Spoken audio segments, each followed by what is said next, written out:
Excuse me, frog in the throat. Welcome to Seeing Ink Spots Backstage Pass. It's time to stamp and have some fun.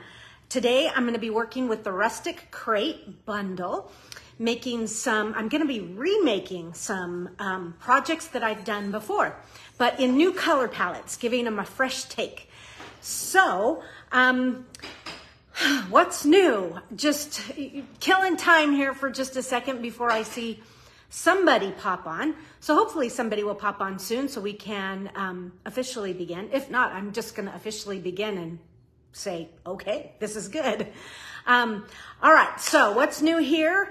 In Star, we have puppies, obviously. That's what I was doing. That's why I was a few seconds late. I was feeding the mama dog and the puppy. So they have to eat a little bit more often than the others. And the other two are like, why not me? Well, because you don't need to eat 3 times a day. So I'm going to go ahead and officially begin with good Thursday morning and welcome to my pickup class for the month of October. Today's feature bundle is Rustic Crate, and it's going to be a fun class. Hopefully you guys will enjoy this. I'm going to be doing a lot of coloring with Stampin' Blends. I have a whole huge array next to me here out that I'm going to be using. So I think it's time to flip the camera and begin. And let's just see what's coming up in the next few days of what you could be doing stamp-wise. Okay, here comes the hand. Yep, you know it. We'll switch that screen and then come in. And let's see here. I think I'm going to pull forward a little bit. Yep, just like that. Okay, so today's class, as I mentioned, let me scoot this over just a little bit. Okay, we got that funny black shadow out of the corner, which is actually my, pointing at it, it's my stand. Okay, so today's class, as I mentioned, is Rustic Crate. We'll go over that in just a minute. Coming up next week, right here in the Backstage Pass, we have Technique Time. And this is my big class of the month. This is a virtual class, but it's virtual and we get together. So it's virtual and live via Zoom and then also a Facebook Live. But you can purchase a kit, you can earn a kit, or you can purchase a PDF of this kit. So Technique Time this month is going to feature, look at my dies, they're just thrown on here, you can't even see them. But I'm featuring the Joy of Noel bundle, and then I'll also be using some of the items from the Sweet collection, the Joy of Christmas Sweet collection. So that's going to be really pretty. Tonight is the last you can register for this class for a kit, and I believe I have 2 kits left. So that is it. And then those kits will be sold out, but the PDF will be available. That will be fun. Don't miss that. It's pretty stuff. Then in November, we're going to upstyle our paper pumpkin. That won't be here in the Backstage Pass. This will be on my Seeing Ink Spots Facebook page. So this is where everybody is welcome. Here in the Backstage Pass, this is a private group for those of you who purchase classes and whatnot. Classes and camps. So November 2nd, upstyle your paper pumpkin. It will be a good one. I got my kit yesterday. Okay, let's see.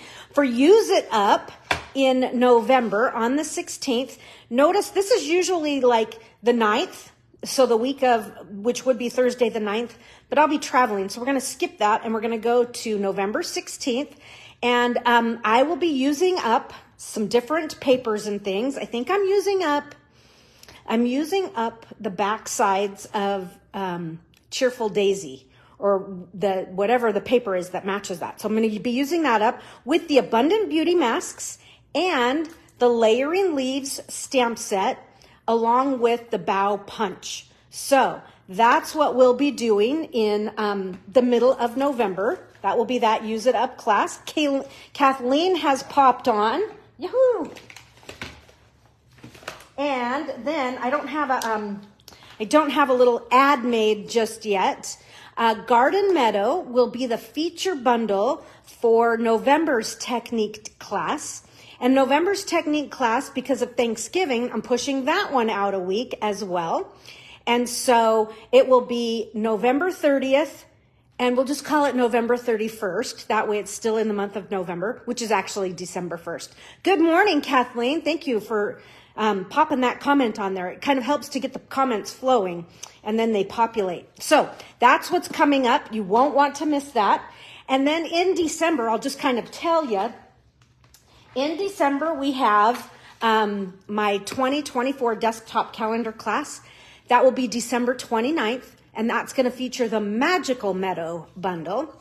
And then just put this on your calendar. We just finished with Studio Ink Spots Paper Florist Festival, a Studio Ink Spots. So we will have a camp return in February. It'll be February 9th. That will be our opening game night.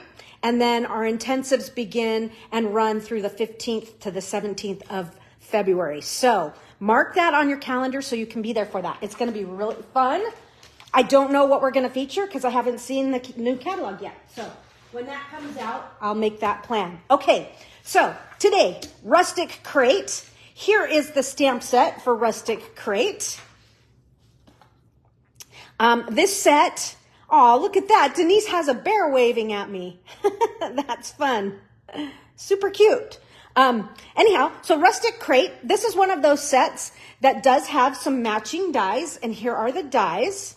So you can see there are some open dies here, and these open dies do fit these images. So the crate, the pumpkins and sunflowers, the poinsettia, the kind of the wildflowers, they all have some dies. And then there is a crate die, and there's some gloves, and then there's some embellishments for the crate. So we'll be looking at those more closely as we create here today. So I'm just going to set these aside, get them out of my way.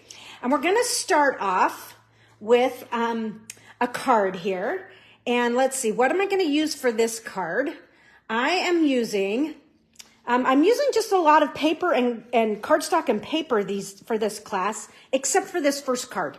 This first card, I'm going to, look, I had a piece already colored from another project. Here's another one. So do you guys ever like get some stuff made and then have it out and ready to go, you know, in case, you know, let me step back. I make them, and then if I don't end up using it, I throw it in the case, in the stamp case. So I have a few extra pieces laying there. This is going to be a poinsettia Christmas card. So this piece of paper here is from the Garden Walk DSP. We used this last week and the week before for our Studio Ink Spots. So this paper is fun. And then I have a quarter sheet of white, and I have a half sheet of Pretty Peacock, okay? And so I am going to cut my piece here down. I'm going to cover my entire piece, the front of my cardstock, with a piece of DSP. So I'm going to cut this down to 4 1/4. Save that. You'll never know when you need it. By 5 1/2. I think I'm going to cut this end off because I liked this big flower right here. Okay. So 4 1/4 by 5 1/2. And that's going to cover this card front here. Hello, Suzanne. Happy to have you here today. Hope all is well. Okay, so I'm going to glue this, and I kind of like this approach. I don't do it all the time, but just in one fell swoop, I've just totally decorated a card. We could add a greeting and a little bit of a linen thread tie and be done, but oh no, that's not my style. But it is a cool style. But we're here to do just a little bit more and to explore the stamp pieces as well as the die cuts in this bundle to see what we can do with it. So here I'll just start this out, okay? And then I have some other things that I want for my card here. All right, and then I'm going to layer this inside right now just so I have it done and out of the way and I don't accidentally stamp it. So this piece, I didn't trim this down to 4 by 5 1/4. I left it at a quarter sheet because this is an entire quarter sheet. So often I will make my inside layer for my white the same measurement as whatever I'm basing my card in. So if I have like a smaller panel on here, I'll match that. I like that consistency going from front to the inside. So that's just me. What do you guys do? Do you do something similar? Do you mix it up? Okay, so this is just gonna layer right on there, just like so. Look at that, pretty fancy already. Now, I'm also going to use a few other pieces here. I'm gonna use a white circle. I would have to say, folks, I probably use this die more than any other die in the catalog. This is coming from Stylish Shapes. So hopefully you have Stylish Shapes or something very similar. Maybe you have Stitched Shapes, which was the predecessor to this one. But I'm using the largest circle. Like I say, I use it a ton. And you can see I have the circles on top because I use the circles the most. So I'm using that large circle. And I'm also I had some leftovers from my camp last week. So these two pieces here are from Paper Florist. So I'm going to use those somehow. I'm not quite sure. I also have a few other pieces from the camp. I have 3 of these. So I thought, hey, they're the right color. I'm going to see if I can use them in my card here today. So I have those. So that's from Paper Florist. So hopefully you saw those last week. A very, very, very fun set of dies. Okay, so I have that. Now I want to do just a little bit of stamping. So I have just a piece of white here that I'm going to stamp with. And I'm going to stamp the poinsettia. So I think it's just going to work nicely in with this paper here. And I'm going to stamp with Memento Black because I'm going to be using Stampin' Blends, okay? And I'm going to stamp this. I don't need thousands of them, but I want a couple, okay? So I'm going to just, in the corner of my paper here, stamp straight down. Let me come up a little higher for you guys. Straight down, straight up to get a nice crisp image. And I like that. This is I'm on my quartz countertop, and it's a great, it gives me a lot of firm pressure behind it. I like that. So I'm going to do that. And before I kind of get carried away, I already have one die cut out, okay? And I have a couple here, so that you don't have to sit here and watch me die cut a whole bunch of things. So stamp a couple and then cut them out using the matching die. Let me show you the matching die. The nice thing is these dies are super easy to align with the stamp images. Sometimes you can't really see and you kind of, but these are so simple. So there's that. So this has a die that you can cut things out, makes it kind of nice, right?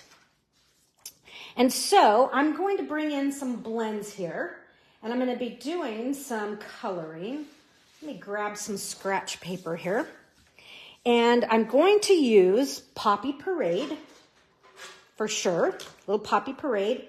And I'm going to use a little bit of Bubble Bath and some Wild Wheat.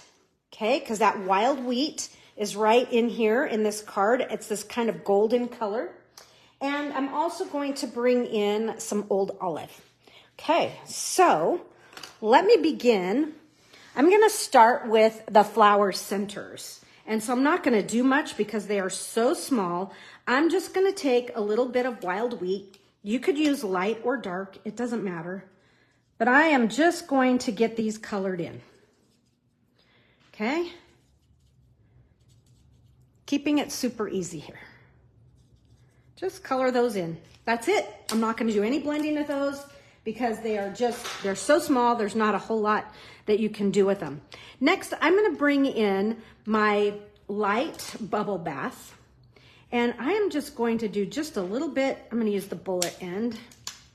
I'm just going to do a little bit of scribbling and kind of put a base layer of color in here. Hopefully you can see I'm not coloring to the edges. I'm just putting in, like I said, a base color of blend here, so that as I start to layer in some reds, this will kind of blend out a little bit. And so I'm gonna do one flower at a time because I don't want it, I want it still kind of, you know, that pink that I laid down, I want it to still be wet. And now I'm gonna come in here and I'm gonna color just a little bit closer. I'm not gonna go all the way to the edges. And I'm just gonna color each of these in. Okay. Leaving some of the little bit of pink showing. I'm gonna go back in there and add some more pink. So.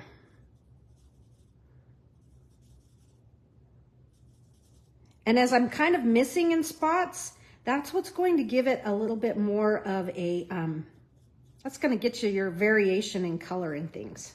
Be a little bit more interesting. Okay, so I've done that much in the light poppy. Here comes dark poppy. Now I'm gonna do the same thing, but I'm not gonna go all the way out. I'm just gonna kind of focus on where Stampin' Up, I'm gonna take their cue from them where they've drawn these lines, and I'm gonna add some dark. Give it a little variation. Then I'm gonna go back in with my pink and blend everything.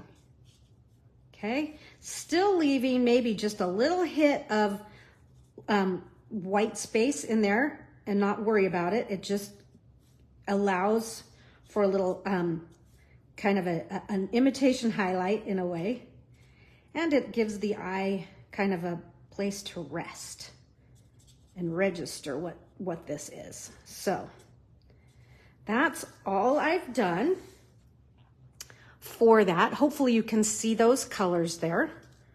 Okay, and let me just check it with my card here, and I think yes, those colors are going to work well. All right, 1 down, 3 to go. So again, just lay down some pink, and don't, whoops, we missed a petal there. Don't worry about it being perfect. Just kind of get the color flowing so that it can start to blend and create some combinations, you know, instead of bubble bath or poppy parade, what do we have, like bubble parade? So create some custom colors. Fill this in. Okay, just kind of dot and have some fun.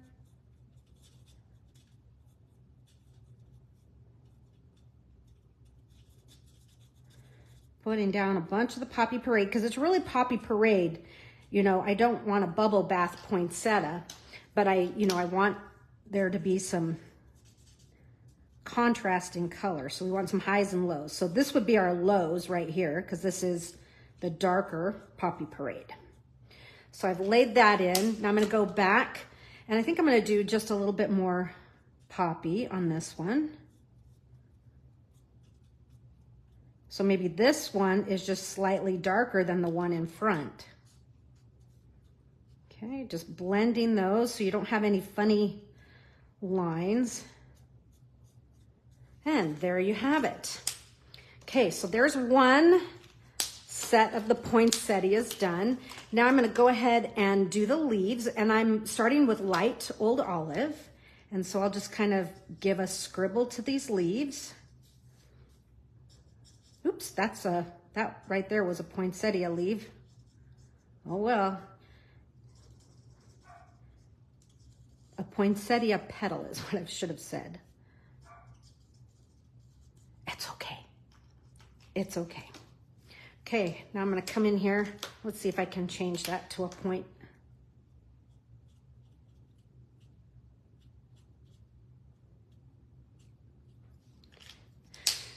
I did it. Transformed it. Now again, I'm taking the cue from Stampin' Up and just scribbling my dark old olive on the little lines that they've given us there for the veining.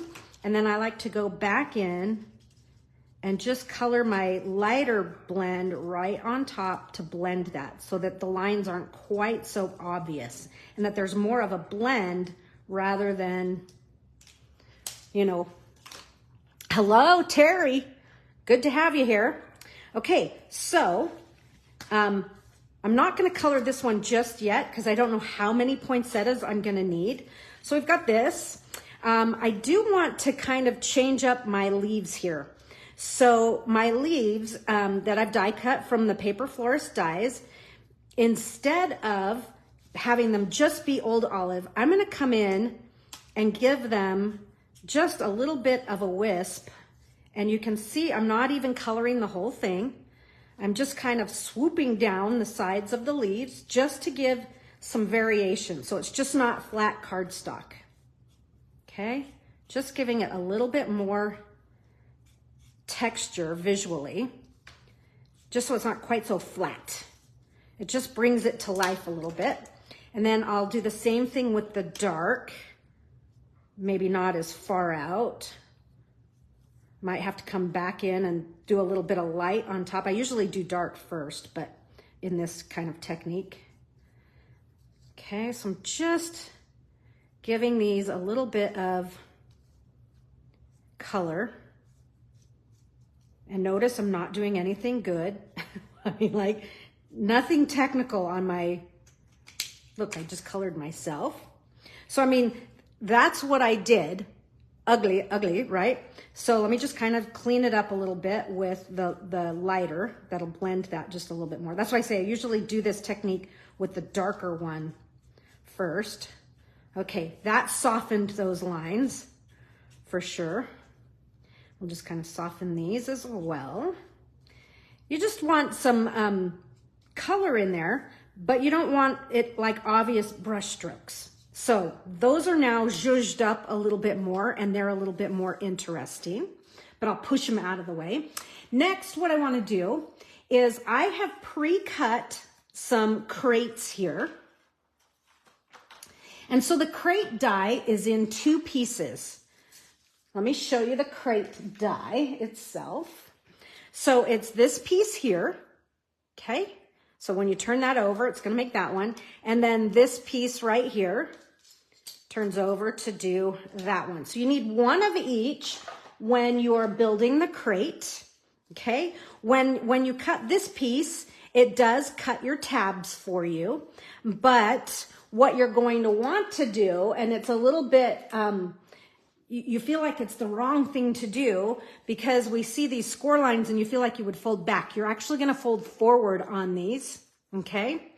Fold forward on all of your tabs and then take your liquid glue. And so I have my liquid glue in my little tiny pinpoint dispenser here, which keeps it from coming out too fast. I also don't have to unclog it as often as I do my other bottle. But it is green cap glue inside here. I just squoze it inside. Okay, so there's that. Then I'm going to take my front piece and just put that right on top of those tabs and just press down, and that will bond. So there is my crate. Cute. Now we have to fill it with poinsettias, right? And some other flowers and things. Okay, so there's that. Now, I want to do just a little bit more to this crate. I want to make it just a little bit more interesting. And I'm going to go ahead and just kind of give it a little bit of, I'm like, do I want to use my finger? Do I want to use the pad itself? But I'm just going to kind of swipe it to give it kind of a whitewashed look, if you know what I mean. So just like that, just give it a little bit of character with your white ink pad. Okay, mine's an old white ink pad. I have the new one, but I prefer this one.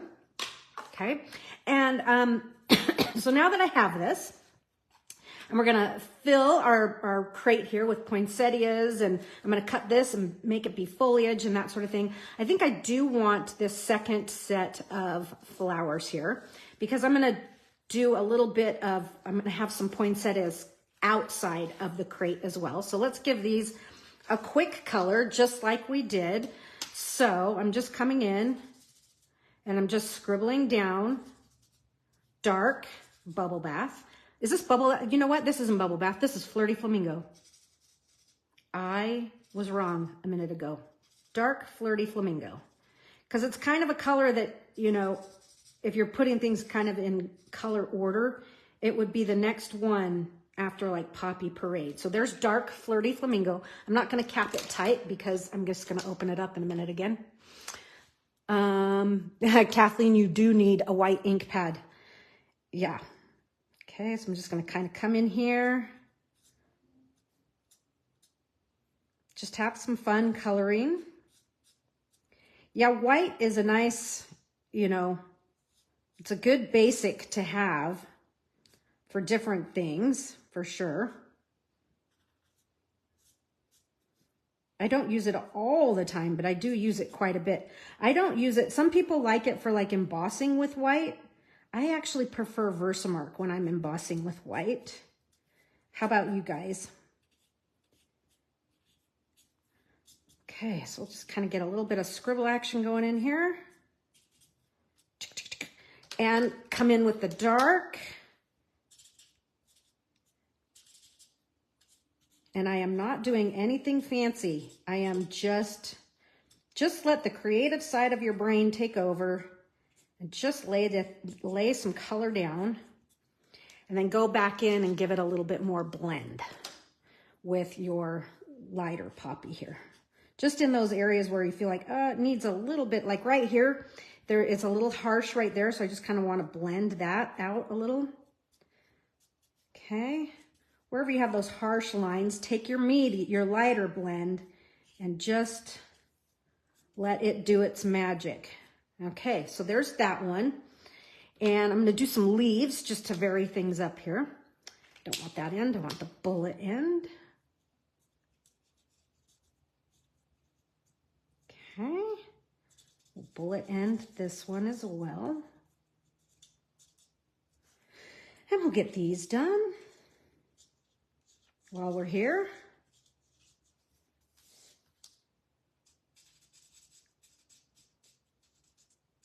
Okay, a little bit darker in here.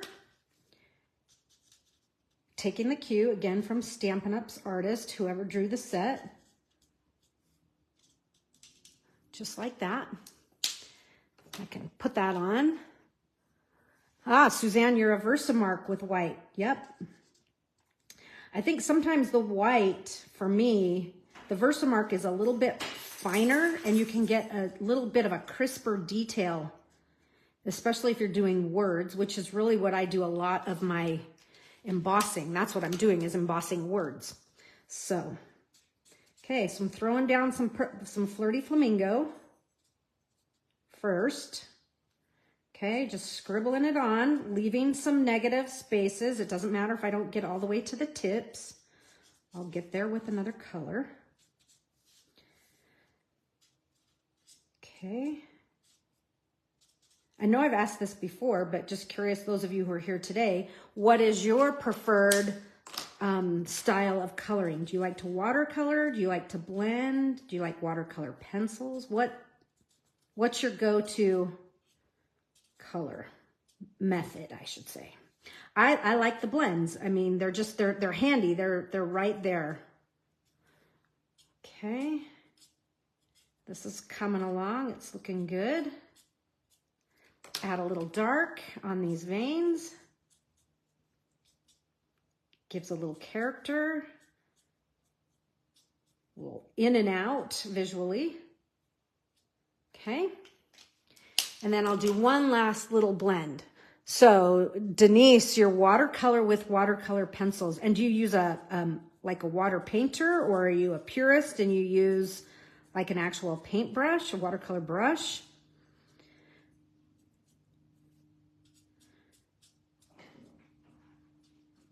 Okay, that one is now ready. So I can put my stack of markers away here for now. Okay, so now I also have that I've die cut ahead of time from the dies here. There is this cute little word, hello, which is kind of fun.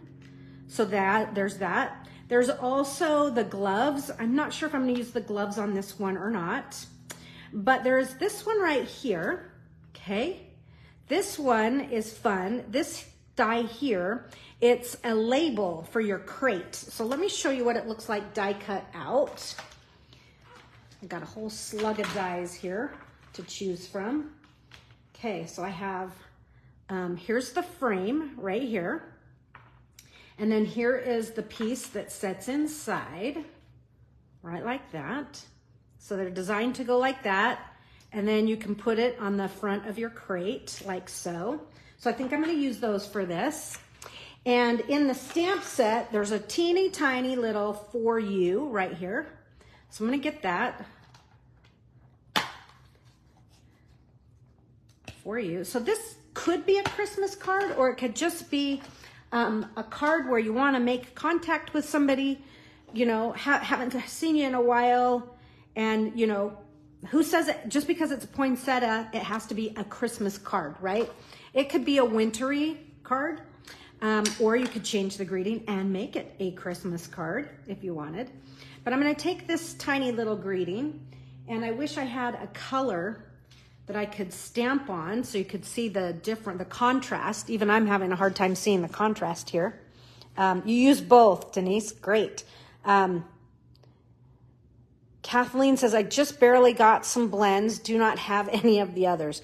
It takes a little time to start collecting things, Kathleen, but it'll happen before you know it. You'll have a ton of stuff.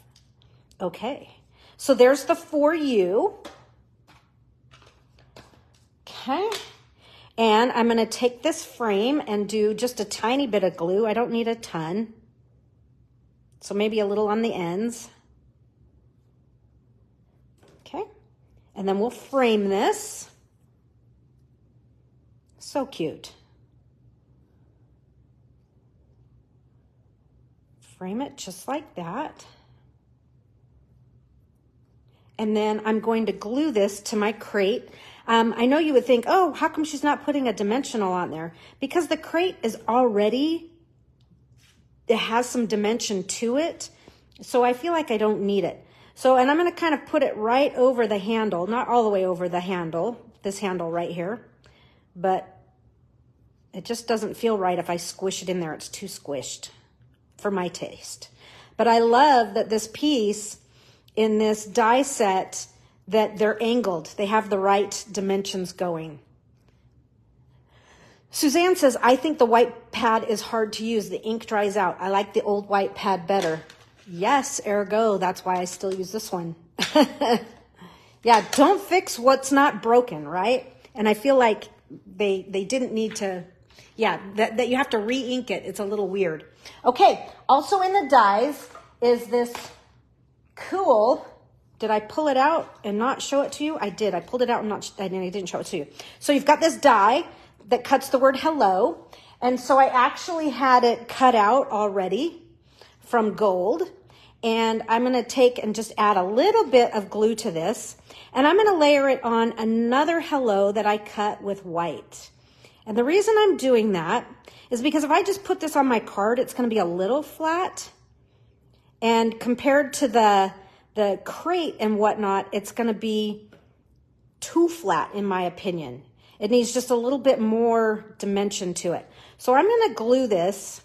Instead of trying to put dimensionals behind that, that's never ever going to work. And you could use like the foam adhesive sheets, but that's going to be a pain in the rear end because this is too delicate of a die.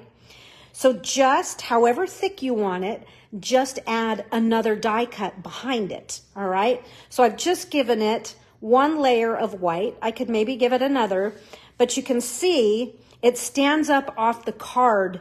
Well, maybe you can't see where you are, but I can. It has just a little bit more dimension, and it's not quite so lost in the card. Okay, so there's that. My fingers are sticky. Okay, so I'm going to start to assemble some things here. And I'm going to start with my circle here. And I'll add that to the card front with some dimensionals. Looks like I'm using some paper pumpkin dimensionals. And before I put this on, I'm going to pull my card out of the way. Before I put this on, I'm going to do just a little bit of splatter on here. So I have a little bit of wild wheat in the card in there and then in the centers of my poinsettia. So this is just a good neutral color that I can give this layer here a little bit of a splatter, okay? Just to give it a little bit of visual texture, some oomph. Okay, and so let's see, we'll just kind of put this.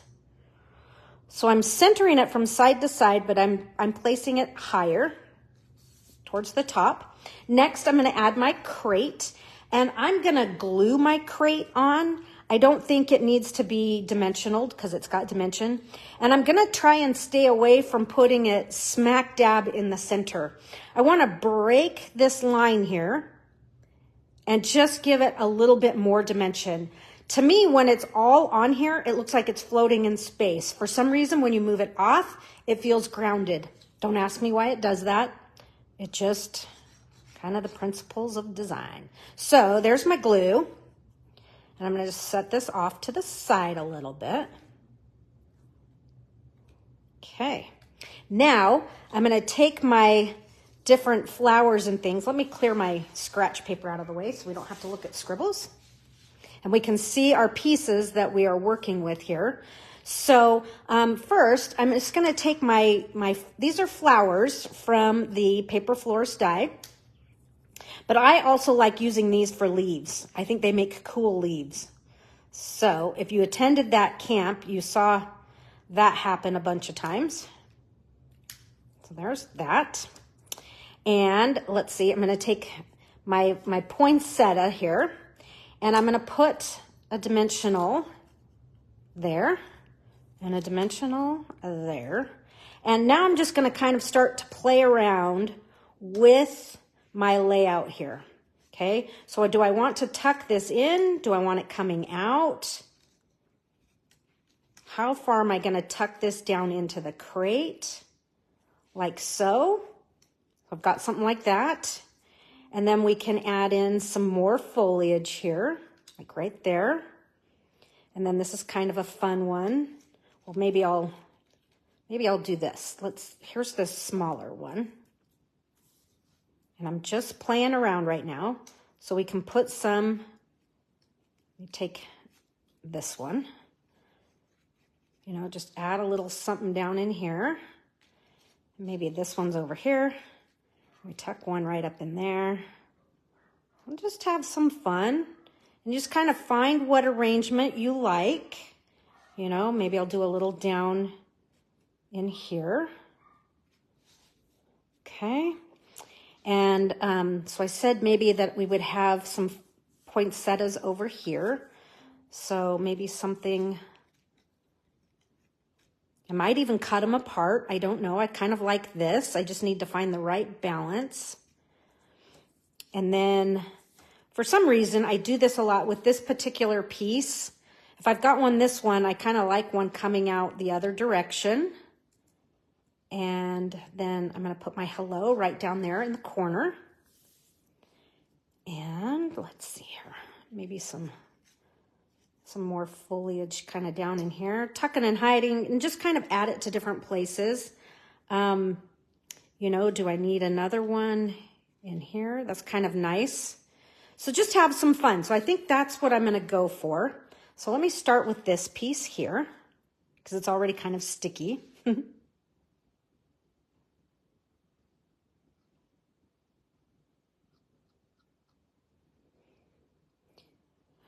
So do any of you have some fun Halloween plans coming up? Like, are there any like fall festivals or things in your neighborhood? Or all of a sudden my Facebook feed started filling up with a bunch of like different little festivals, like artisan festivals, you know, like just little vendors and pop-up shops and things. And I'm like, oh, cool. I like this season, season of fun. Okay. So now I'm going to add my foliage into here. Well, I don't have let me actually take the poinsettias, the backings off of these. We'll tuck this back in here, back into the crate. How did I have that? I think I had it in like this. You kind of have to find how it wiggles down in there to hold it in place. And for this, I want this a little bit darker. So I'm going to bring my scratch paper in so that these leaves are just a little bit more varied from the others. The little trio of leaves. Let's see, come on, there's another piece of it somewhere. There it is, right there. So I want them just a little bit darker. So I have some Lost Lagoon out here, or I could probably do it with some other colors, but I just want to change these up just a little bit, just to intensify them a little bit more. So there's a little bit more variation from the other color. So I was using scraps, or I'd have cut it from, say, Peacock or Mossy Meadow or something. But hey, use what's on the table, right? Use what's on the cutting table that didn't make it to the card up previous. Now maybe coming back in with my dark olive and kind of bump this up again. There we go. I think this just will give it a little bit more visual difference and a little bit more relief. Okay, and those are going to dry. They're not going to be quite as, the lines will blend as it starts to wick into the paper.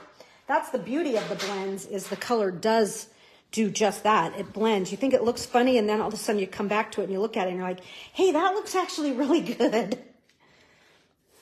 Okay, so let's assemble this last little bit here.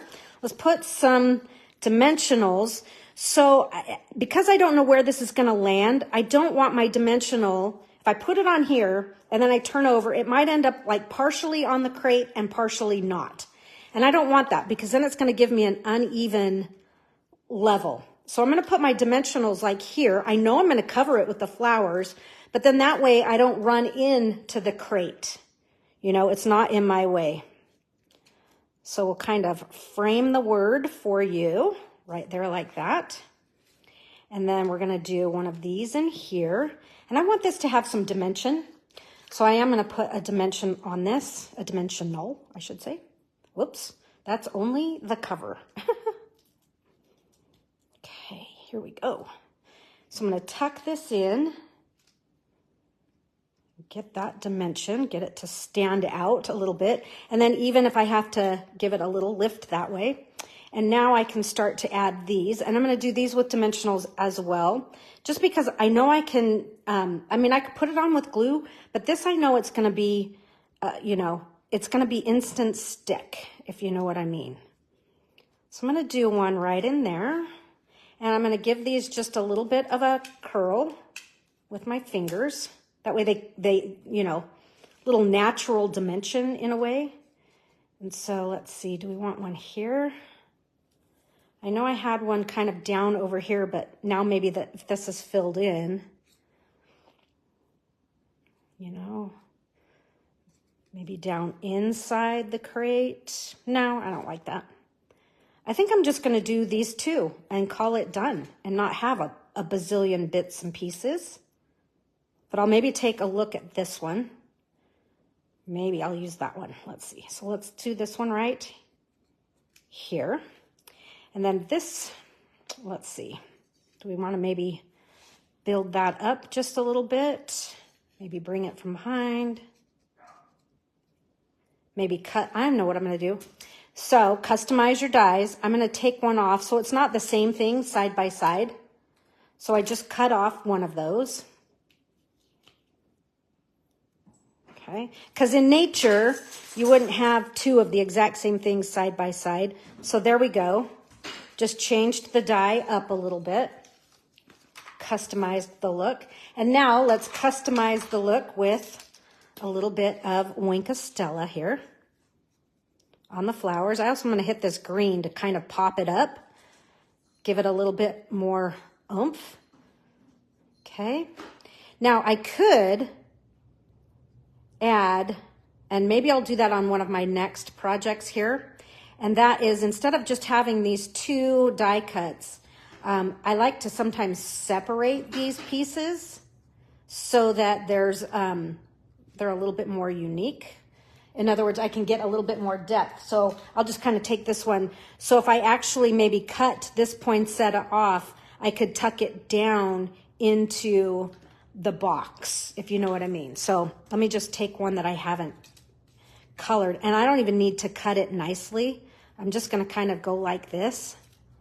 And say if this were colored, you can kind of tuck it down in there like that, as if there's more, you know, like that crate is really getting filled up. In fact, I may do that. Let me just kind of clean this up because I can see it just a little bit through.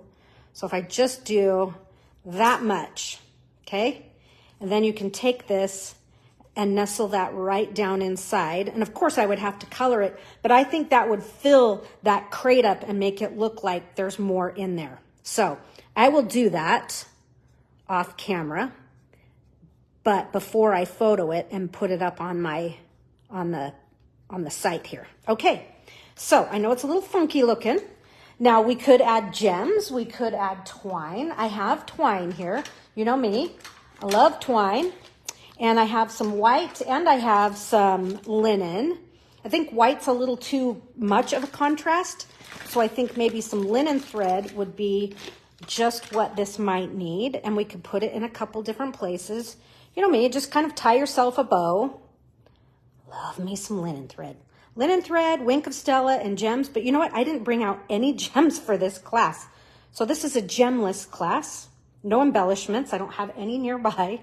Sometimes I have some on my cart here, but I don't. Okay, so if I just tie myself a bow, so I kind of tie it, get it tight, and then I'm holding the knot to keep it tight. Okay, maybe level out my ends here so that they're even. They're kind of uneven.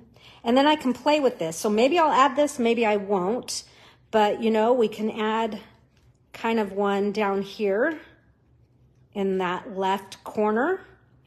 Or, you know, maybe right in here, something a little less expected. Let me see if I can get that down in there. And then you guys tell me, thread, no thread, and where it should go. Okay. Do we want a little linen thread? Yes or no? And then tell me where. In the poinsettias or down here on the left? Get your fingers going. Got to work out now. Because that would be the last touch I would include for this card. Crickets. That's what I'm... All right, so if you don't tell me, I'm just going to kind of do my own thing. So there was there. On the left over here, Terry, we've got two. We've got in the poinsettias and on the left. So, all right, so if we have on the left and in the poinsettias, let's look somewhere in between. What happens, and maybe this will be a spot, a choice. Maybe we kind of come in here, or maybe we, okay. I think what I'm gonna do, here's what I'm gonna try. I am going to add the leaves back in here that I was gonna do. I had some that I was going to tuck way in here. If I do that and then bring this here, let's see. Okay. So we're all over the board. No consensus. I think since Terry was first to say something, I think we'll do it there. But what happens if I actually fold the bow in half and do it a little bit more? I would loop it better, but that might be what I do. Okay, I'm going to do a little bit of a bigger bow, especially a bigger loop on one side, and I'm going to turn the bow, I'm going to fold the bow in half, okay? So here's the bow, folded in half. So now I have loops and tails. Rather than like looking like a shoestring bow, I have a couple loops here and a couple tails. Okay, and I'm going to put a glue dot on this, and then we'll tuck it in on the left. Because it felt a little flat on the left. Oh, you got to be kidding me. I don't have a take your pick tool here. That's not good. Okay. There's that. And now we're going to tuck inside here. And now, do we need these leaves? Yeah, I am going to do them in there. I have them. Why not? They're just going to kind of tuck way in there and finish that off. And we will call it done. Just kind of get way inside there. There we go. And it needs its lip gloss. It needs its shine. There we go. All right. So there you have it. And I mentioned at the beginning, I don't think anybody was on yet, but I had said that I was remaking some cards that I've made before, but in all new color palettes and slightly different arrangements here. So here is today's card, and here's what I was working from. You might recognize this from quite a few weeks ago, but here's a fall version. We're going to do a couple fall versions of cards in just a second here. But there it is with a little bit more of that wintry look. And of course, I'm going to color this. All right, so we don't have this whopping massive white whiteness right there, but I'll leave that there. So I remember to color it before I take a picture of it. But we will, I will post those later today. And let's see here, our next color combination, we're going to do something, we're going to switch gears and go to fall. Terry says, like it. Thank you. This is pecan pie, copper clay, and white. So let me give a good score line to the pecan pie here. And so this is just, you know, half a sheet of cardstock. No funny, fancy folds, not funny, but no fancy fold, no crazy measurement, just 5.5 by 8.5, and we'll score it at 4 1/4, just like so. Okay, we'll give this a good burnish, just the way we always would, right? And so my layers here, this layer here, I believe is 3 3/4. Yeah, it's 3 3/4 by 4 and by 5. 3 3/4 by 5. And then this layer mats on top of that. And this one is 3 1/2 by 4 3/4. Okay, so when I was talking earlier, let me go back to the wintry card we just made. So this one here, this layer is a full quarter sheet. And you remember I put a quarter sheet inside, right? So for this one, I'm going to use this measurement here, which was 3 3/4 by 5. And that's going to be the size I set inside. I kind of like to match that mat. So let's do that right away here. So I have some white. Let me just trim this down. So now I'm going to do a white that's going to be 3 3/4 wide by 5. Okay, did we say that one? Yeah, it's 5. I'm like, what was that measurement again? Okay, there. So now this will be my layer for the inside, and I'm going to glue it in there. But I'm not going to put my glue all the way to the edge in case I want to stamp something on the inside. I can slip a Post-it note or, you know, a piece of copy paper in there. In other words, I could go like this and still stamp, but not stamp on my card layer there. That's kind of a cheat. I do that all the time because I'm not sure what I'm going to do there on the inside just yet. I didn't plan that far, but I could easily add something pretty. Okay, and then this layer is here and this layer is here. But before we glue this layer on, I want to do some stamping on this page here. Let me bring my scratch paper in. And for this, I want to use this image here. So this is, let me show you from the stamp set, this one right here. So I'm going to use this as a background stamp this time. And I want to have, you know, I don't want to go all the way up, but I'm going to stamp a background. And I think I'm going to use,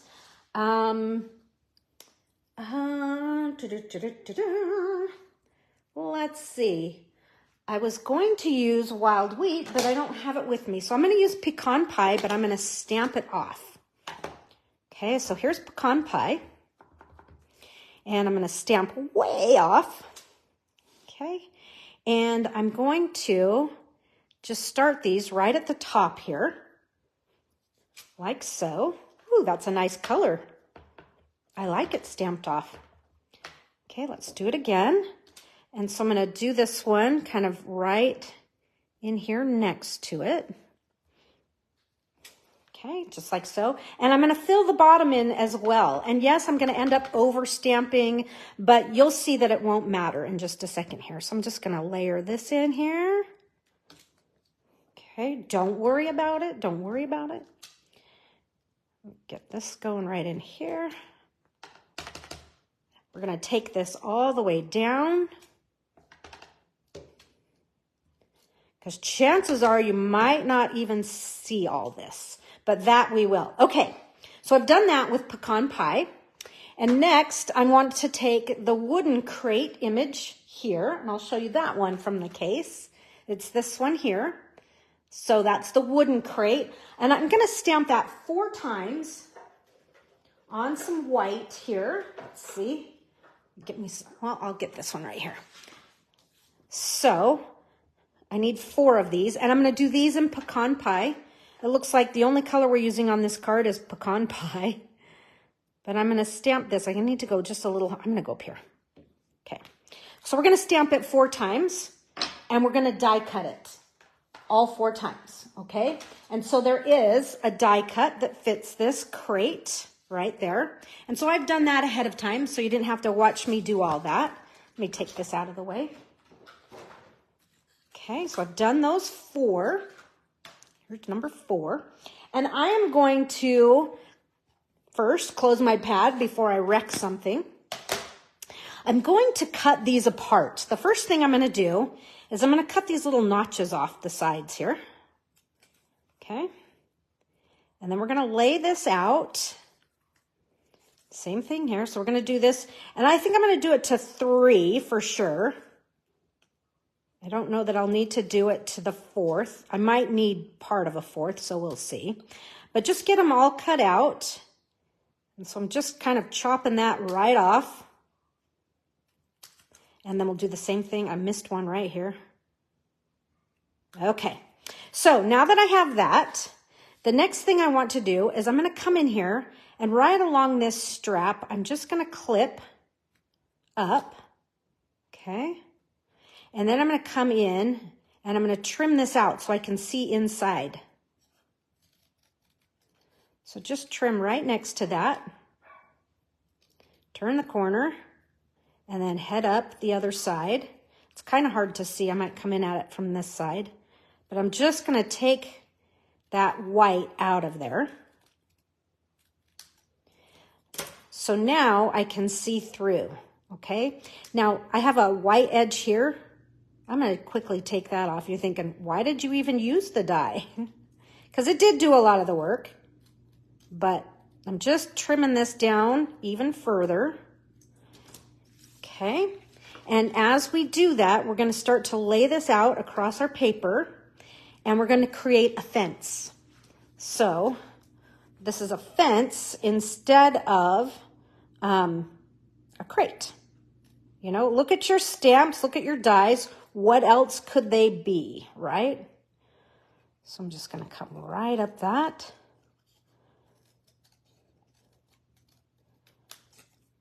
Come right up this side as well.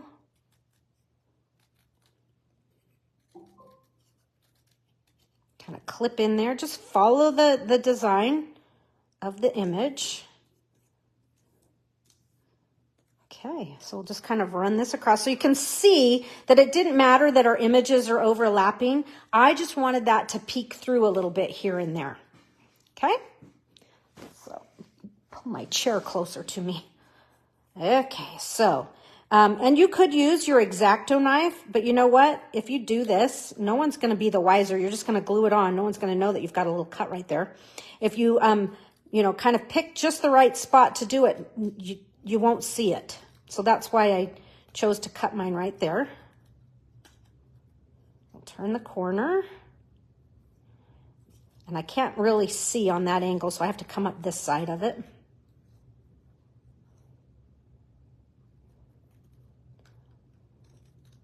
So, do any of you have this bundle?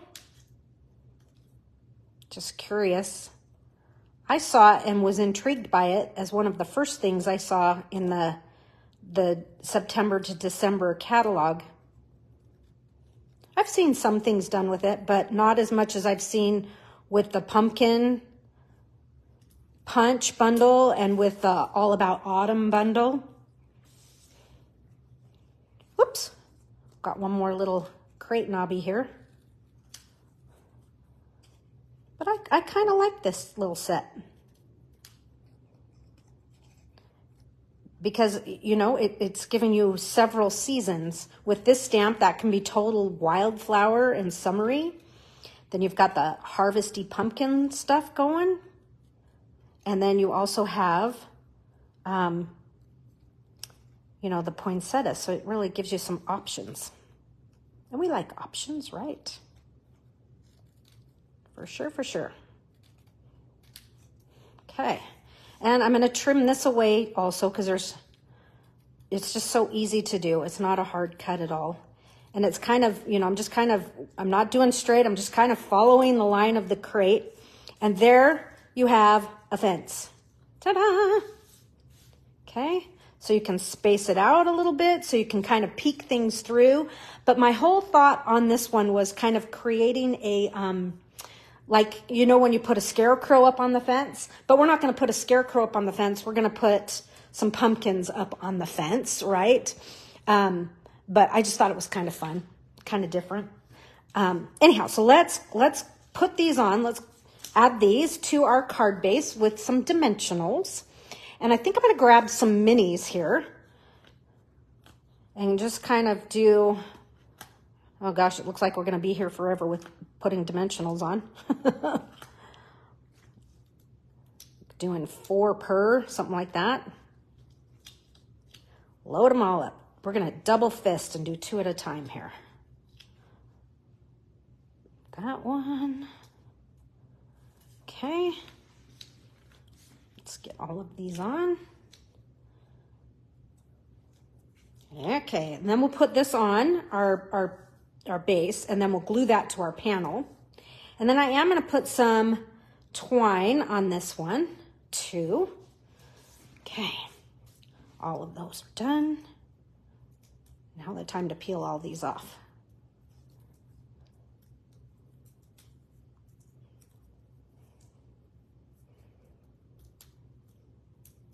This set kind of reminds me of, and I wonder if it's the same artist, designer at Stampin' Up. Do you remember the set So Refreshing with the juice pitcher and the drink glasses, you know? It was one of those bundles that you go, huh, and then you start using it and you're like, hey, the versatility of this is really good. And so that's kind of how I feel about this one. Okay, so clever use of the crate. I know, I thought so too. I, you know, gave myself a pat on the back. Okay, so I'm going to let this kind of go right off the edge on the side here. I don't mind if it kind of heads that direction. Okay, and then I'm getting everything stuck. Then I'm going to do the same thing over here on this side, and then we'll split the difference. We'll split the difference and add these 2 in. Just like so. And we'll sneak this one in as well. Okay, so we've just, a little bit crooked here, just built ourselves a fence. Ta-da! Looking good. So you can't even tell that I've cut across the bottom here. So if I need to kind of glue that a little, I can, but I'm not too worried about it. Now let me take my white twine. So this is from the Essentials twine, and it's the white. And I'm going to go around and I'm going to tie a bow over here on the right side. We'll get that going so that then I can glue this to my copper clay panel. Okay, let me see if I can get my ends even here. Wiggle this over. Okay. And I think I am going to tie this in a knot because it's kind of slippery. Okay, now I can kind of tie and work things and not be frustrated. Okay, so I'm going to take my shorter end and make that for my first loop. Okay, bow looks terrible, but let's style it.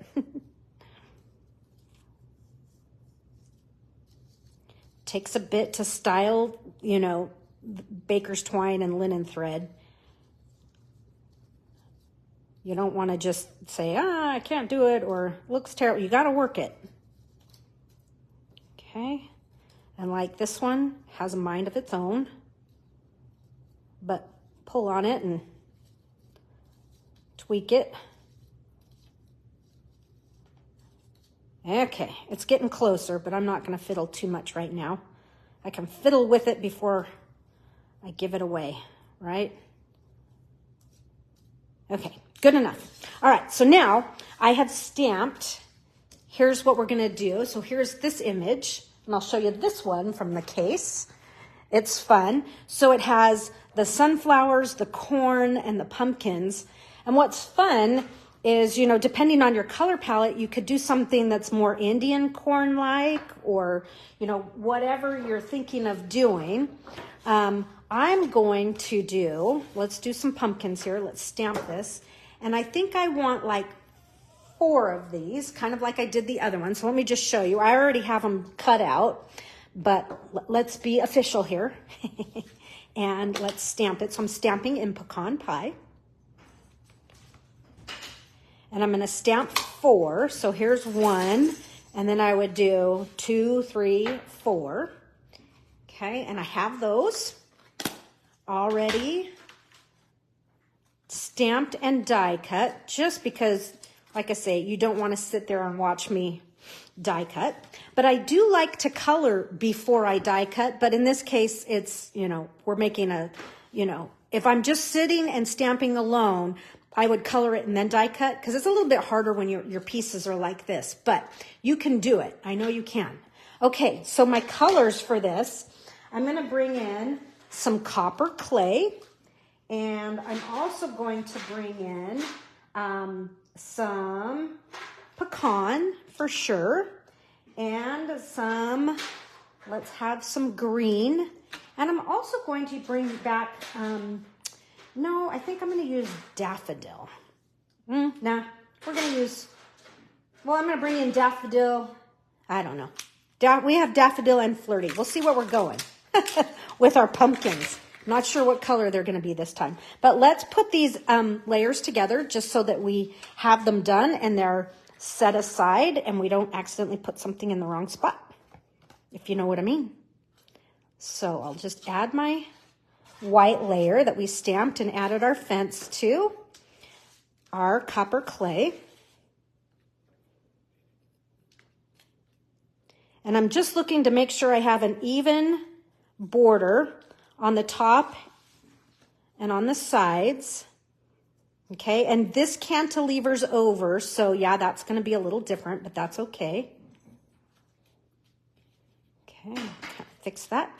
All right, and then this is going to add to this layer, and we're going to add it with dimensionals. It's going to be a puffy card. But I feel like once I have my kind of pieces dialed in, then I don't have pieces all over the place and feel like, oh, where have I lost something? That's why I kind of like to get the big pieces dialed in, and that way I'm not scrounging for something, wondering where I put it, if you know what I mean. Okay, so now this layer's right on here, like so. So what's cool is this pecan and copper clay, they are really close colors, but you know, it's kind of nice. You know, sometimes it's nice to really have a contrast between things, but I like this. I like that the colors are warm and kind of close together in color. Okay, so now we have some coloring to do here. And let's start with the corn. That's easy. So I have Daffodil Delight, light and dark. And so I'm just going to get over here. Fill this corn in with the light. I'm going to do both of them. Nothing wild and crazy, too fancy. And I'm even going to do 2 at a time because I know I'm going to need this corn. Let's see, how many times do I need it? I need at least 3 sets of the corn.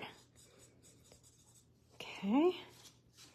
So I kind of gave it away. We're going to be cutting these apart. We're not going to use the full image. So there's light daffodil. Now I'm going to take the dark and I'm just going to select some kernels of corn here and just color a few of them. And you don't even have to get in there. You can just scribble in spots. They don't need to know that you're not really hitting it. This is where I think Indian corn would be really fun. Okay. Hit it here and there. Okay, there's my yellow. So far, so good, right? And let's see, let's do the leaves of the corn. We're going to start with corn first. Here is my old olive. So I'm just going to kind of come up this, up the back here.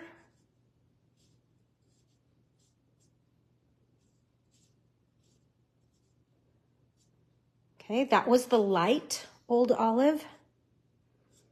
Just really want to get that color on there. And then I'm going to switch to the dark, and I'm only going to color one side of this. Just, you know, we'll let that dry and see if it blends. If it doesn't blend enough, I'll go back in and do some more blending with my light old olive. So like I say, I'm just getting the corn husks in here.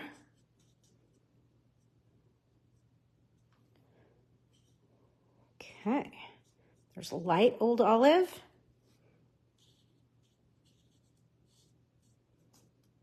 And then I'm going to switch to dark.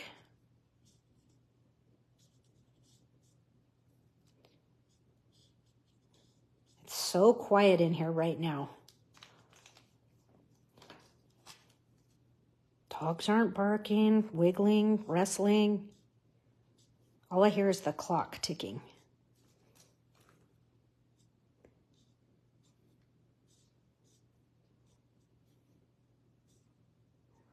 Okay. So yeah, I'm liking the way that one's drying. I might just do a tiny bit right in the middle there. Soften that. Okay, corn is done. I could really go for some Mexican corn right now. Some street corn. Sounds good. Okay, so now I want to move to my, my pumpkins. Now, I'm going to play with some color here. I'm not quite sure what color these are going to be. And so I'm going to play with this one because on some of these, they're going to hide, so it's not really going to matter. So you're going a flirty flamingo pumpkin, right? Really? But I'm basing in the flirty flamingo. And then let me come in with some daffodil and see if we can get kind of a pretty summery squash color. That was daffodil. Now I'm going to take light copper clay and just come down the ridges or thereabouts. Okay, just to create that curve. And then let me go back in with the flirty to kind of blend that. Oh man, that is in real life, this is a good pumpkin color. Okay, let me do just a little bit more copper clay right here.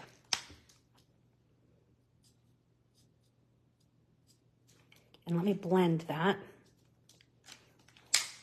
Might even blend it with a little bit of that. Yeah, so play with your blends. You never know what you're going to get. Life is like a box of chocolates. Okay, so I think that's pretty good. Because I didn't want to use pumpkin pie because pumpkin pie is just too strong. But this definitely has more of a... you know, a squash color. So I started with flirty, and then I put daffodil on top, and then I used light copper clay. So let's do the same thing to the pumpkin behind it. Here goes Flirty.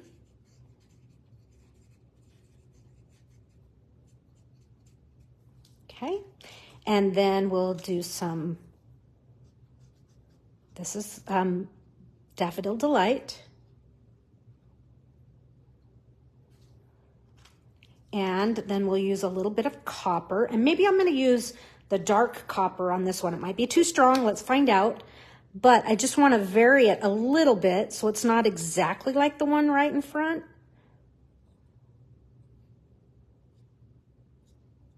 And now I'll go over that with, I'm gonna go over with dark Flirty instead of light. I mean, I've got more paper if I blow it.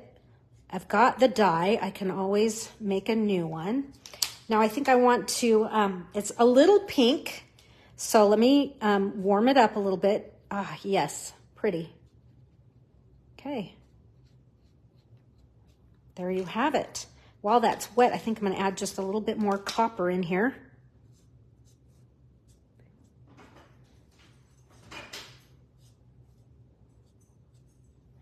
Okay, I like these two pumpkins.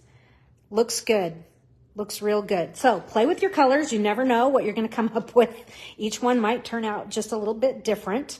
Now for my sunflowers, I'm gonna take the dark copper, and let's give these centers in here. That was a little bit of dark, and I'm gonna take a little bit of light. Just kind of blend into the spots where I have some white. And that will lighten up just a little bit. And then I'm gonna switch to the pecan.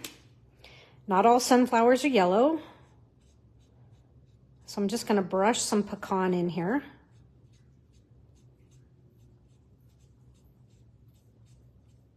Okay, get that base layer color in there.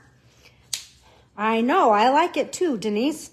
It's really pretty. You should try it in real life. Oops. Oh goodness, where did that lid go? It just went flying. So I'm gonna come over my pecan with my daffodil, and that's going to warm this up a little bit. It's gonna lighten it, but it's also gonna give it color dimension. But I didn't want yellow sunflower next to yellow, right next to the yellow corn, if you know what I mean. Okay, I gotta go find that lid. Of course, it's probably under a piece of furniture. Oh, you gotta be kidding me. Oh, shoot. Okay, well, I don't want that exposed this whole time, you know what I mean? And now I lost the other one. I'm battling. Okay. All right, well, we'll cover one end for sure. Now let's let's just get this foliage done quick here. And again, if you want this foliage, even though I only have the old olive out here green wise, to look different from my other foliage, come in there with another color. Like what happens if we add yellow onto it? You know? Changes it up just a little bit. Speaking of yellow, let's take our pecan. We're gonna do light pecan. And let's get this one colored. Just throw that color on. Does not have to be perfect. And then I will blend that with my yellow.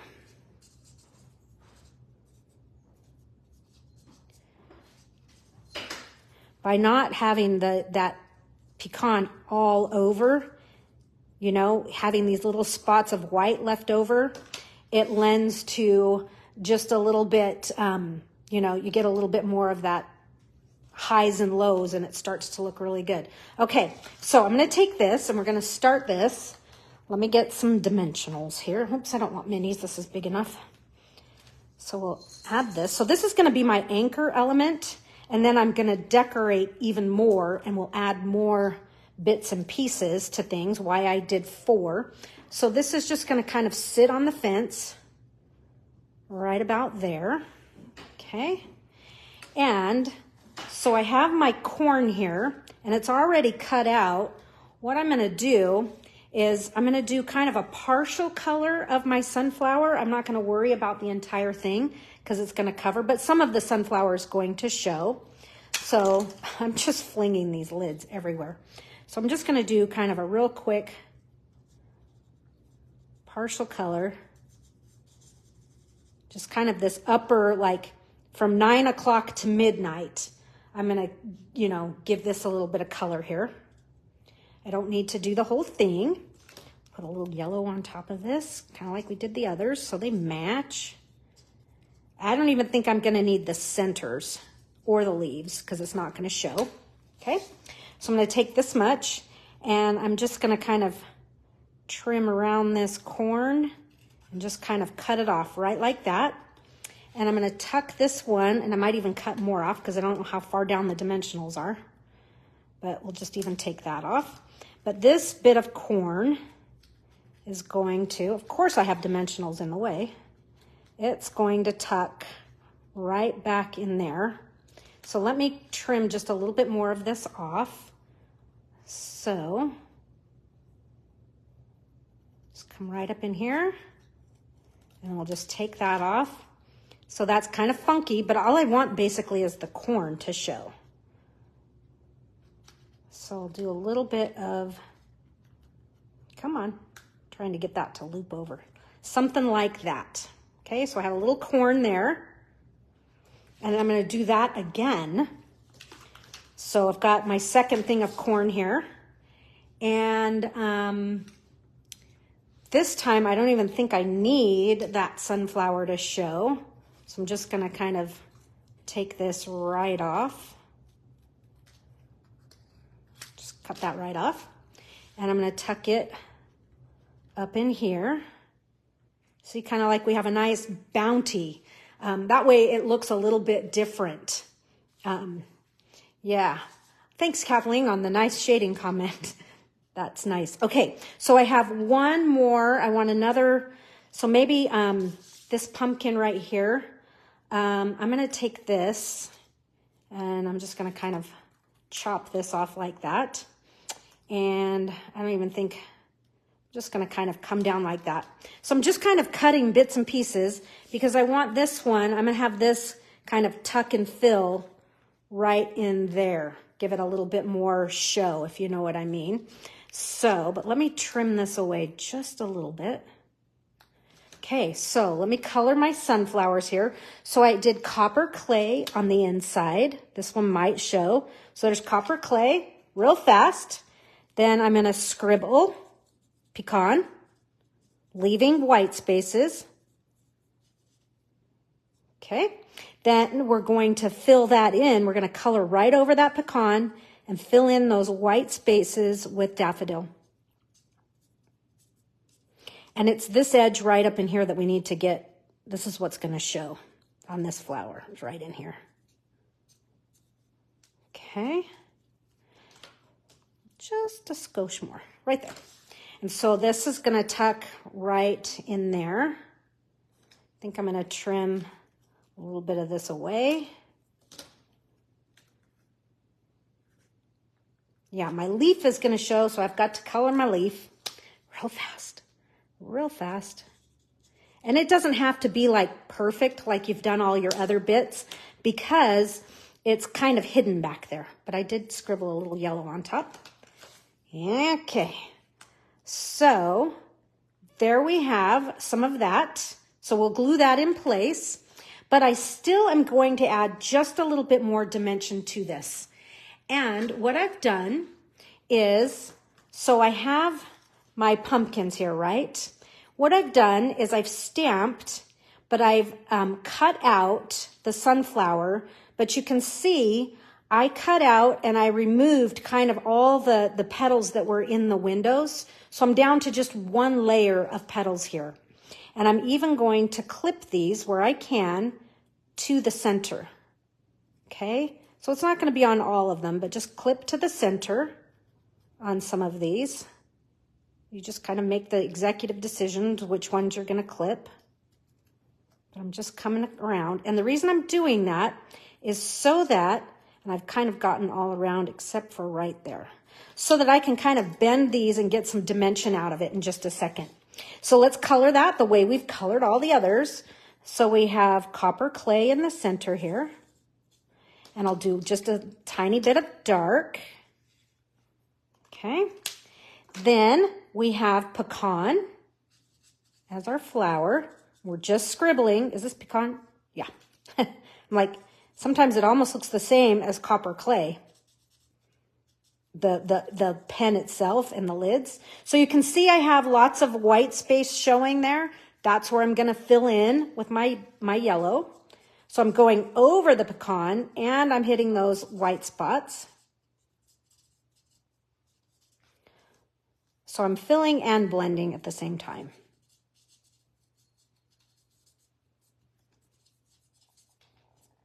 Okay, so I'm going to take this one, give it some curl. Give it some lift. That's why I separated those petals, so I could curl them just a little bit more. So I'm going to put just glue, focus, in the center. And now I'll line this up. And do you have to line it up exactly? You can line it up slightly off. It doesn't matter. But just put that on there. And so now we've got a little bit more dimension on that guy right there. All right, so let's glue these guys in place. Get out of there. So I'll put dimensionals on these as well.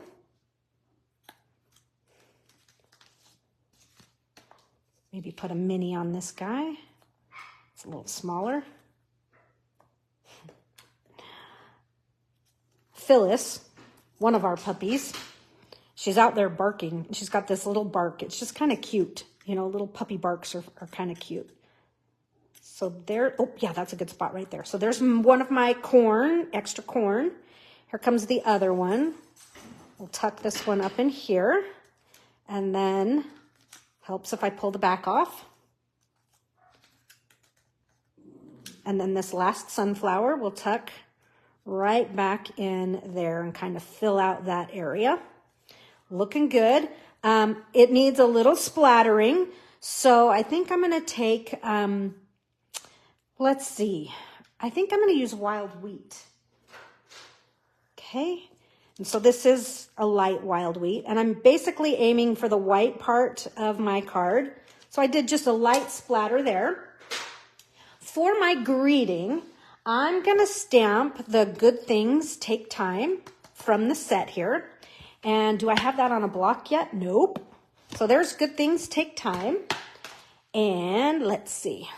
I'll replace this one with this one. Okay. And I'm going to stamp this on white. And I have actually die cut myself ahead of time. I like this label right here. This one comes from the Countryside Corners. And it's this one right here.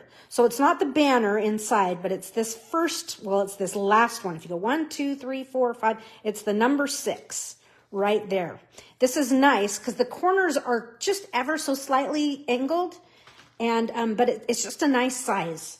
And so I'm going to stamp this. I think I'm going to stamp on scratch first. I'm not sure if I want early espresso or if I want something darker than the pecan pie. So let me just see. Yeah, we're going to do early espresso. Because I could have done copper clay, but I didn't bring copper clay out. In fact, I didn't even think of it. But yeah, we'll do Good Things Takes Time. Just right in the center. I'm having a hard time seeing the difference between... I'm just going to bring this piece of paper in here for right now. Some contrast. White on white is really hard to stamp. So bringing that contrast in so I can see what I'm doing. Good Things Take Time. Right there.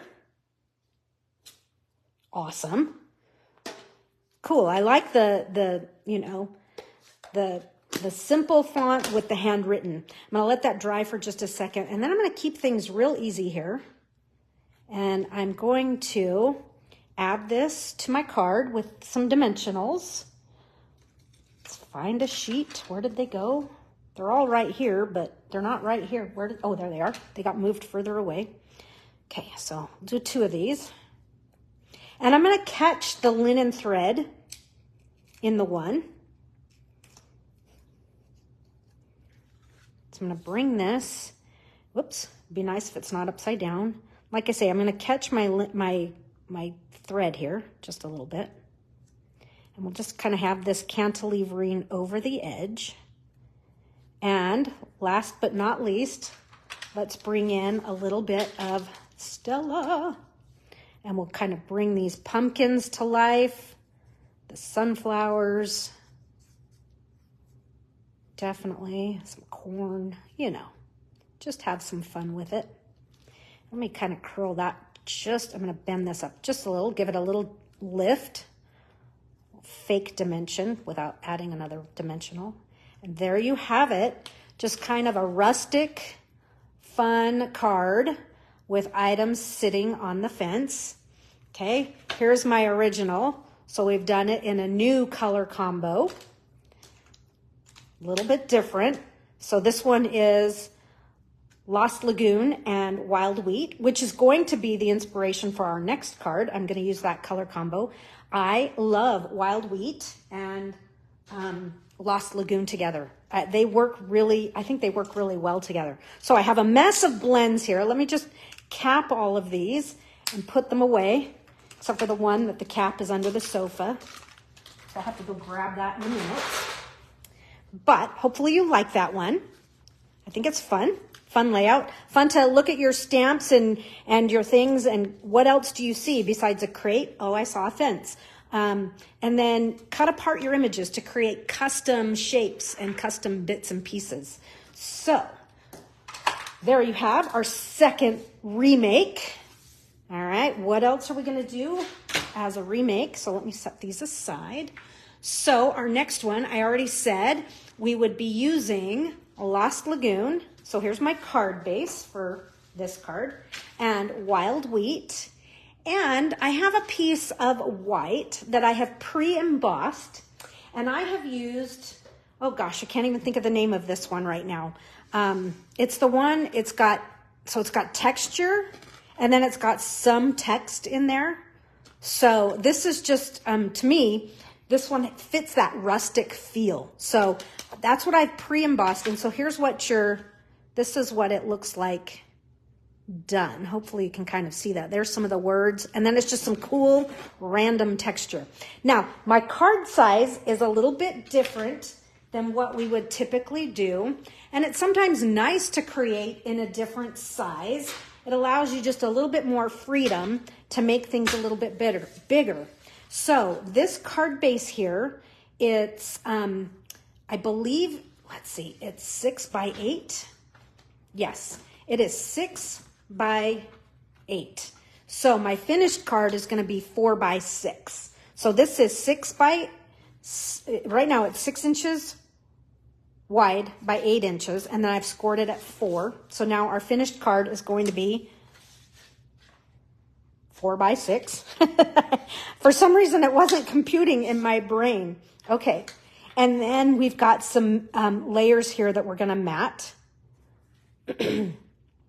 And so that's going to lay on top there like so. So let's just go ahead and do that right away. We can get that done and out of the way, if you know what I mean. This is a cool embossing folder. I haven't used it a ton, but I definitely do like it for sure. And I also like the one that that Julie used last week in the Paper Florist presentation when she did the All About Autumn. That, I don't know if it's called Distressed Tile or what, but oh, that's a good one. Yeah, these are pretty colors in real life, Kathleen. They're super, super pretty. Okay, so this, because my card's going to get fairly full here, I'm going to glue this layer. It's a good size. Unfortunately, we don't have envelopes for it, but a lot of times these just get tucked in bags and things, so I don't always put them in an envelope. Okay, so there is my mat, and we'll have that all done and ready to go. Stamp-wise, for this card, I'm going to stamp with early espresso, and we're going to do more of the fall. I like this fall stuff. Frog in the throat. And I'm going to stamp the pumpkin image again, and I'm going to stamp it a bunch of times. So let's see, how many times are we stamping here? So here you can see I've stamped it once. Well, I've got some remnants because I'll use that. So it's looking like I'm stamping it about 5 times. Okay, so in early espresso, you're like, why are you even showing us this? We know how to stamp. But here's early espresso. And the nice thing is, so early espresso, memento, pecan pie, any of these colors you can use your blends with. Okay, so there's that. So you'll die cut that. This does have a die. This one, okay, and you've already seen this, but I'll tell you, I have a tendency to do this one and to make this side bigger and this side tighter. So I just kind of have to really watch sometimes what I'm doing and pull back just a little bit so that I, excuse me, get it framed just right. But I wanted you to see that there are definite dies for all of those. So, okay, so I've got a bunch. We're going to color these. Speaking of color, we're also going to color our die. So I'm going to use my Mossy Meadow, and I'm going to we're going to be cutting the crate. So we need the crate, you know, the box, and then the front. And so I'm going to take the front piece that has kind of a wood grain texture in there. I'm going to take this and I'm going to smash it into my ink pad. Okay, then kind of let it pop off. And then you're going to put that directly on top of your cardstock. Run it through your machine. It's not going to get on your plates or anything because you have it face down on your paper, right? And so when it comes out, it's going to have, you're going to have some dark mossy meadow down in those grooves. And so pre-inking your die is a great fun little technique to do. So let's put one of these crates together here. So this one here, I'm going to fold these all up. If you remember, that's what we do on these crates. Fold them all up. Okay. All right, so they're all going to the inside, and then just burnish those. And then we'll take a little bit of glue and we'll add that front of the crate. Okay. The fun thing about this crate, and I guess why I really kind of like this, is I do have some of these rustic crates in real life here at home. And I even have some soda crates as well. I have a 7 Up and a couple Coke, you know, old vintage bottle crates. So, and I like to use them to stack things and do, you know, if I'm putting out decorations and things. So for this one, I am actually going to use 3 crates. And I'm going to use some of the elements that go along with these crates. So let me kind of show you some of these. First off, there is a handle. So if you wanted to make this crate, you know, have, you know, kind of a handle look, you can add this into it. So let's see, where's my first card where we have, I could, if I wanted to, is kind of maybe bring this behind the poinsettia and make that be a crate, you know, with a handle. Be kind of fun. So that's one of the added accessories for the crate. Then there are these little side hinges. We're going to use a bunch of these. So I have these die cut and ready. And then there's also these kind of, instead of like a corner hinge, I should have said corner hinge is this one. And then there's this here that you can kind of create a strap effect on here. So I'll put these on. I'll just kind of rest them on there. But that's what this little die is. And so this actually cuts 2 at a time. I'll show you that die. That's this one here. So you can put little straps on the sides. And then here's the corner one. That one cuts 2 at a time as well. So that's what some of these extra little bits and pieces are for. And so I am going to put these corners on because I kind of like them. And so I'm going to put a corner here. And so instead of trying to put glue on this teeny tiny little piece here, I'm going to add just a hint of glue on my larger piece and then add this this corner, you know, it's the edge of the corner of your crate. That way I'm not getting all sticky. Hopefully you can see that. So we'll do the same thing to this corner. About the frog in my throat that won't go away. I need a drink. Okay, there's that. There's that piece right there. So it kind of finishes it off. It adds some fun dimension to things. Okay. And we'll do it 2 more times. I have these all cut out ahead of time. Again, you don't want to see me doing all that. There's those 2, and I need 2 more. Here they are. I do like the side straps too. It's kind of fun. 2 more. Okay, we have 2 more to go. Not too hard.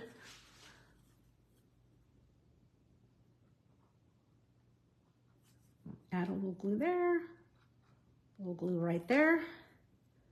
Get 2 done at one time. The hardest thing is putting this on and not putting your finger in the glue. There's 1. And I would probably do this with my take your pick tool, but I didn't bring one out here. Usually I have one in my little turning tray, my tool tray. It's not there. It's probably sitting on my stamp desk. One of these days, we're gonna get a better router so that I can not have to come out to the kitchen to do a live video. I mean, I can do it in my room, but the internet cuts in and out over there. It's just too far away from my router. And we don't want it to start and stop and all that good stuff, right? Okay. There is my last one.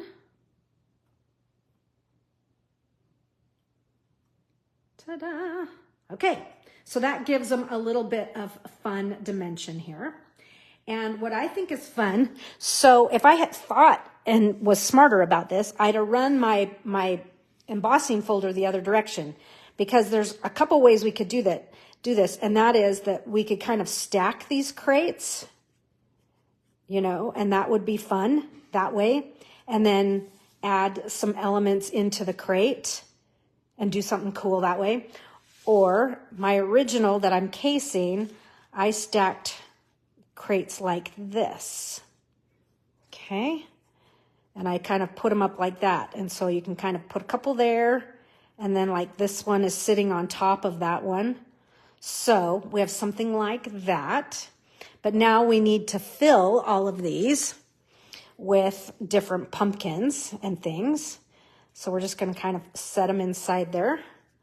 And the trick is, if this one is sitting on these 2 boxes, there's no way you could have this in here. I mean, it's like, that's not going to work. So you would have just kind of portions of it. That's why I have some of these are just kind of portioned out, because it just doesn't, I mean, come on, let's be real here. It just doesn't work. It would get in the way. The pumpkin would be in the way. So what I might do with this one is just kind of set that down in there like that. And then maybe I just need a portion for this side over here.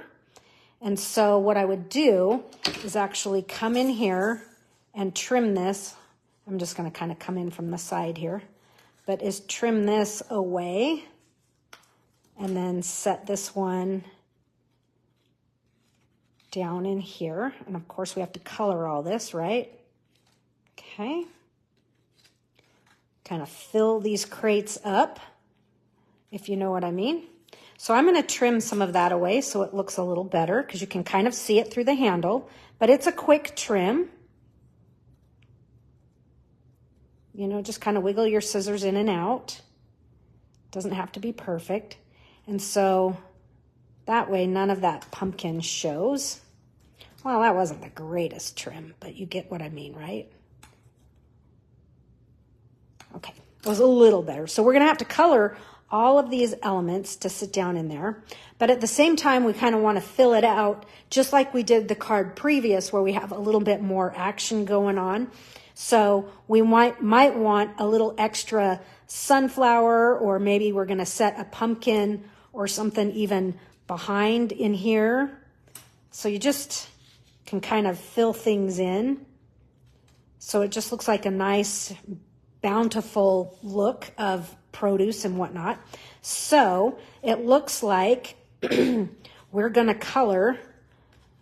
I'm going to color these entirely, and then these two on the sides, we'll have to see how much it's going to show. Might even put it in place and try coloring it in while it's on the card. So that'll be that'll be interesting to see how that works. Okay, so let's just do some quick coloring. We're going to do a different color palette this time for our pumpkins and things. Many years ago, there was a I'm just going to cover that right up. There was a pumpkin patch over on Santa Teresa and Palm called, I think it was called High Rise Farms. And I had to do a class on pumpkins for church. So I went and chatted with the lady there that was running things, and she told me all about pumpkins. And so the bluish gray green pumpkins that you see out there that are so popular now that 20 years ago weren't all that popular, they're called jardinelles. And the thing with a jardinelle pumpkin is they're good eating pumpkins. They taste really, really good. And I realized just now as I said that, I need my color lifter. I don't have my color lifter here, so that's a bummer. But I'm going to color these pumpkins with Lost Lagoon. Okay, I'm going to kind of lay my base color in of Lost Lagoon. Can't believe I forgot to bring my color lifter, because this really needs the color lifter, this particular color, so that they're not quite so dark. So there was the light. So by the way, these jardinelle pumpkins, so I took her advice and I bought one for cooking. I mean, you could carve it, no problem. It will carve, but it really is a nice flavored pumpkin. It's not like your trick-or-treat pumpkins. Those taste terrible. Those are not for eating. I mean, you can eat them, but they're gross. But this jardinelle pumpkin kind of has a cauliflower taste to it. So they're pretty good.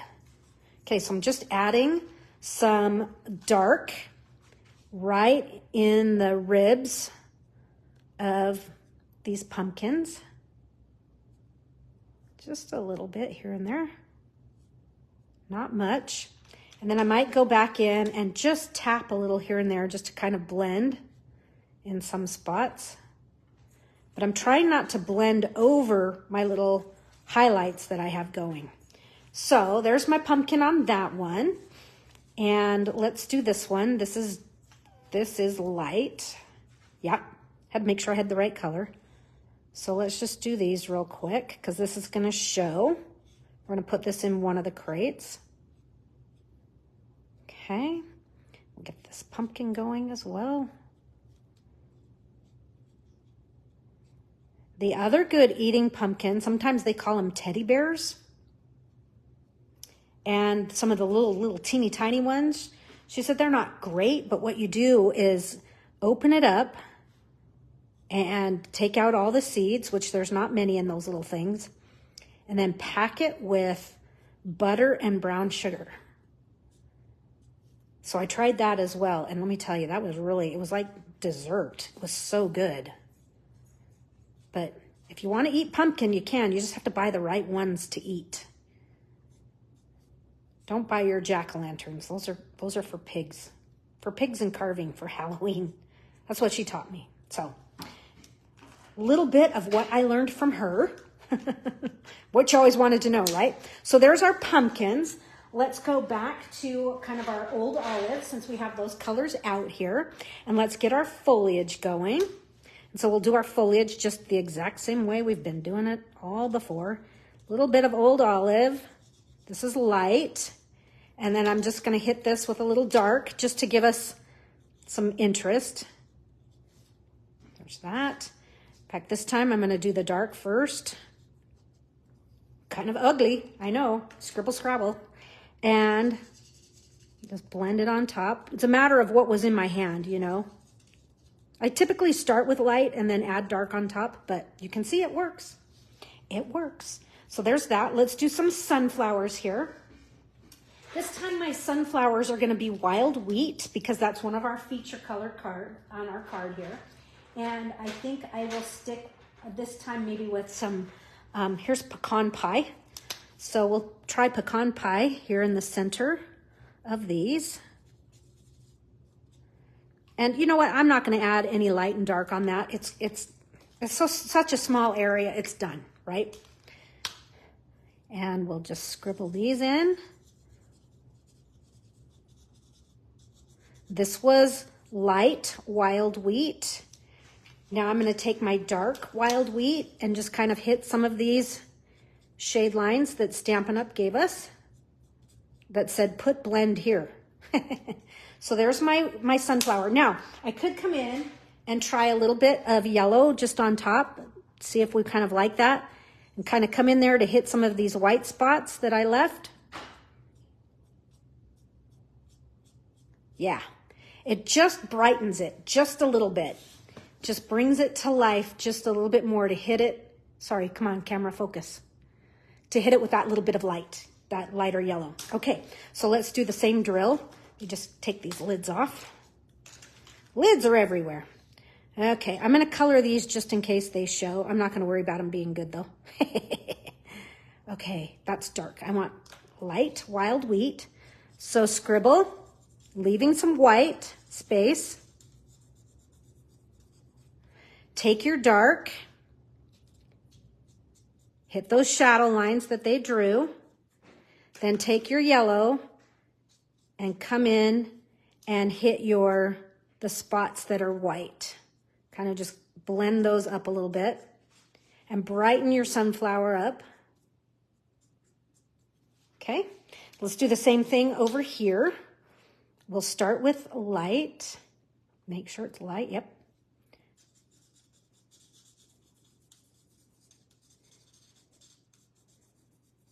I am seriously just scribbling, folks. So there's my light wild wheat. Here's my dark. And then let's give it an extra little blend with the yellow. And you know, you could vary these up and not use the dark, but it's the one that's out right now. You could, you know, come in here and hit it with the light daffodil just to give some variation so that they're not all identical. Okay, let's do our corn. I'm going to take my light daffodil and we'll just kind of make these corn the same we did before. Nothing too wild and crazy. I think the only thing different, I'm going to also color the husks with yellow.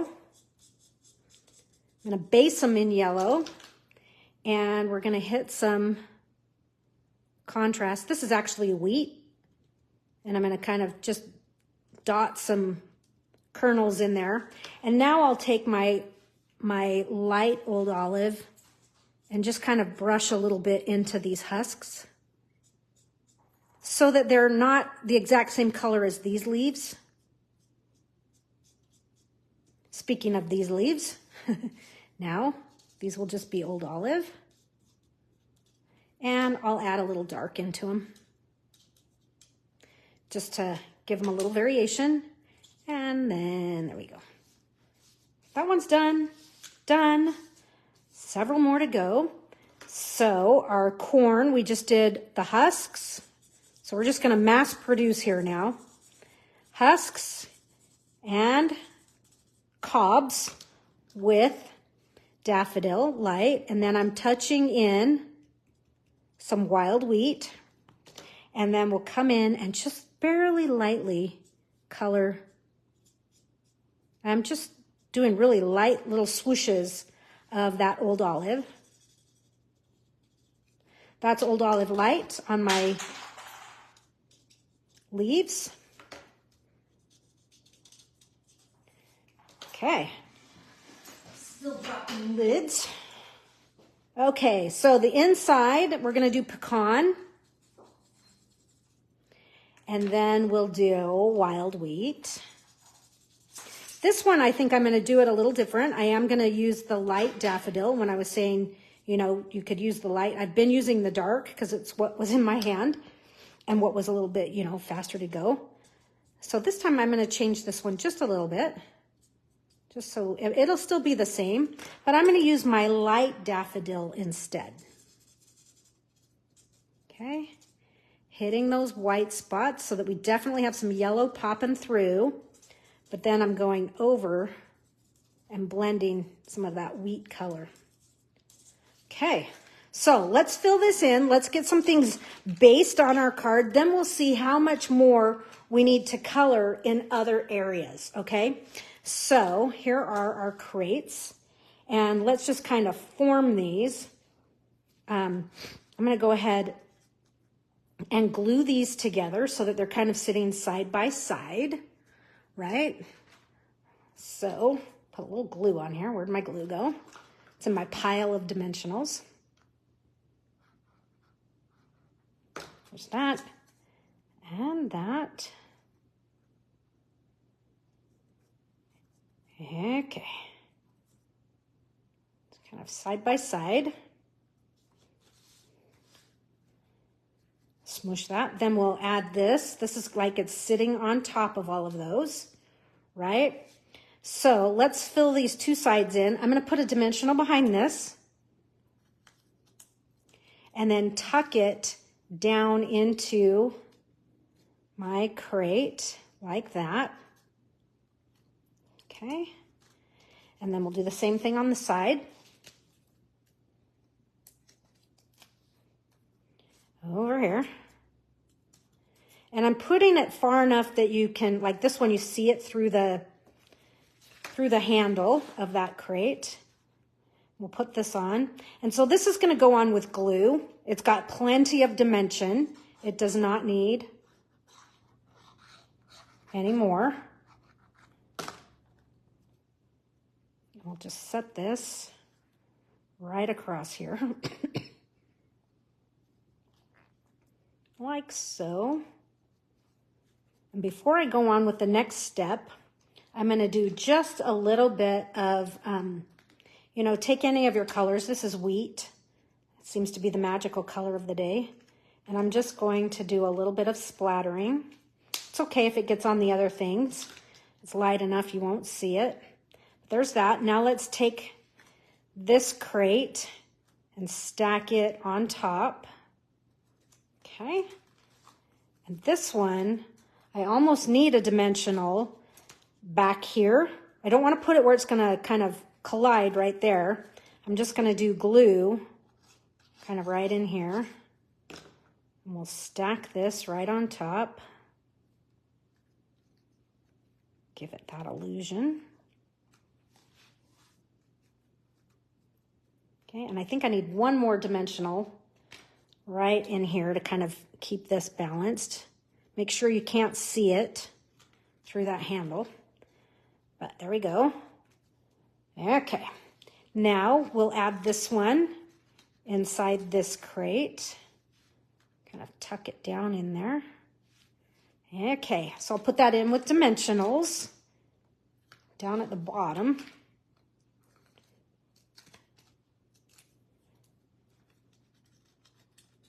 Like so. So now that I have the crates filled, I actually want to give it just a little bit more action. So it's not quite so even and whatnot. So maybe what I'll do is, like on this side, we had said maybe we'd put some stuff down in here. So maybe we're just going to have some sunflower and corn popping through on this side. And then maybe, just maybe, I don't know if I can get a pumpkin down in there, but it might be cool to see if we can get like a pumpkin and a sunflower tucked in there. So let me try that. So we'll just do a little bit of surgery here. Take this apart.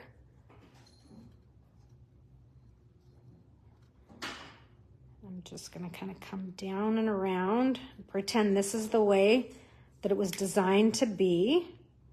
Come around this sunflower as well. And then the top of my pumpkin. I'm going to try and get rid of these lines. Okay. So then maybe I can kind of tuck that in here like so. And if I roll it just a little bit, I kind of, it fills it out, but I'm kind of hiding some of those, you know, where I did some cut lines where it's kind of harsh looking. So let's do a quick color on that. Review here. We're going to do just some fast swoops of Lost Lagoon.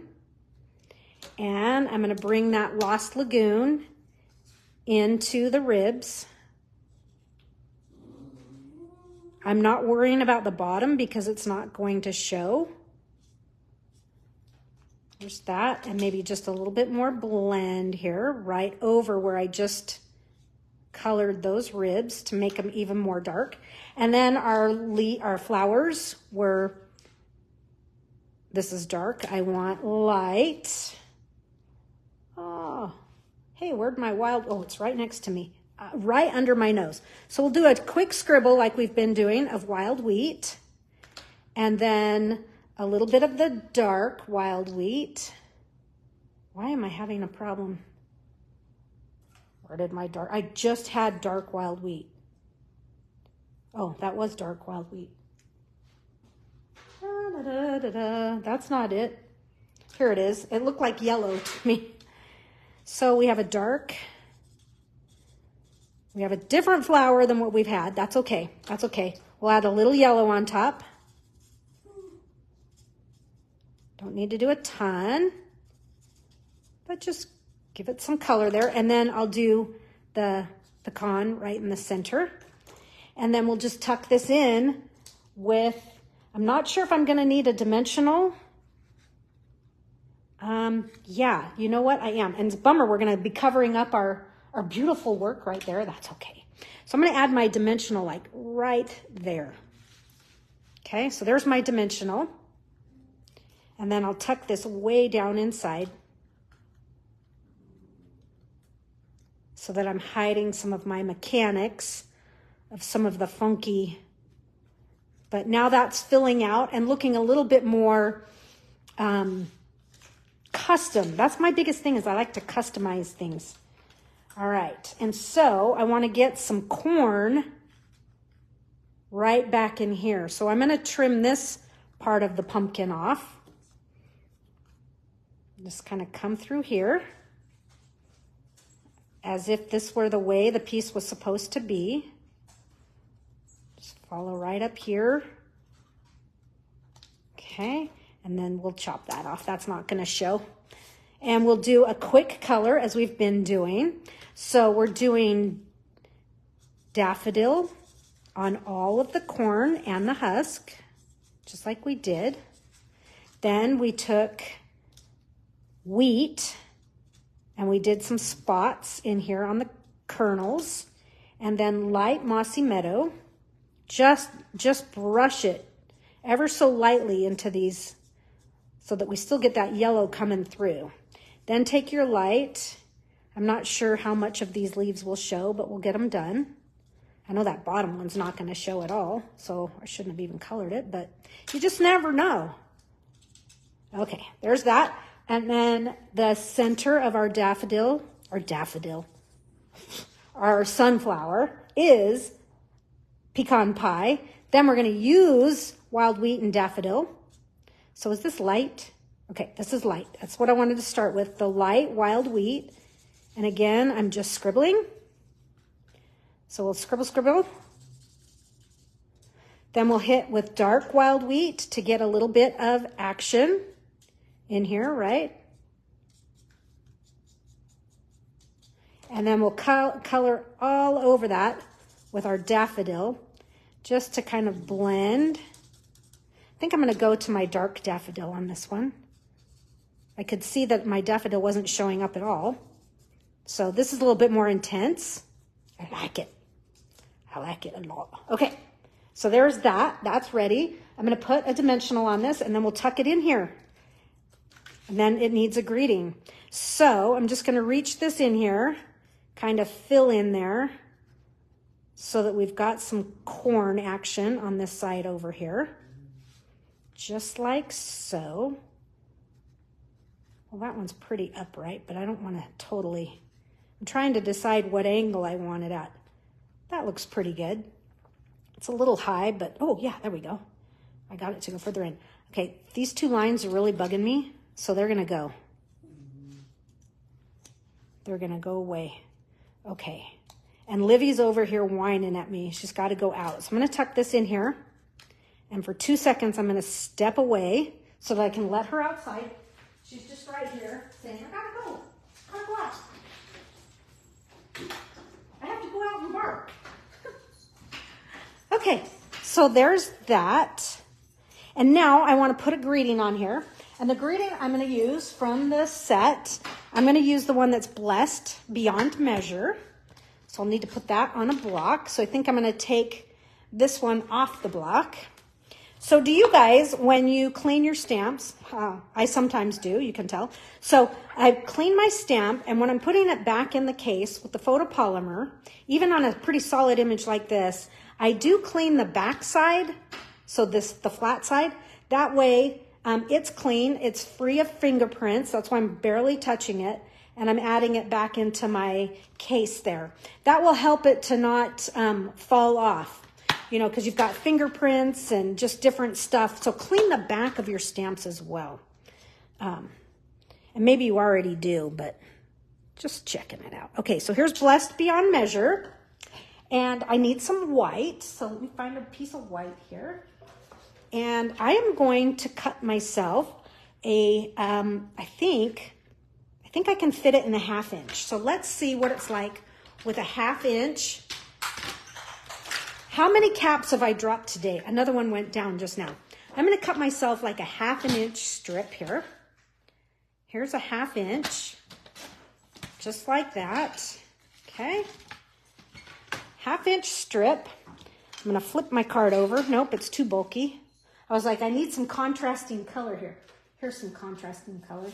I'm going to use a piece of my modern, now this isn't for my card, it's just so I have some contrast so I can see what the heck I'm doing. And I'm going to stamp in Early Espresso because that's what I stamped all of these pieces in.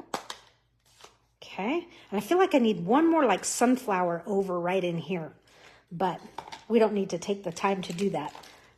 But just out of curiosity, what is that like? Yeah, it just needs one more little, yeah, maybe, we'll see. You'll see in the pictures later on if I added another one. But here's Blessed Beyond Measure, stamped with Early Espresso. And I'm just going to kind of stamp it on this one side. Okay.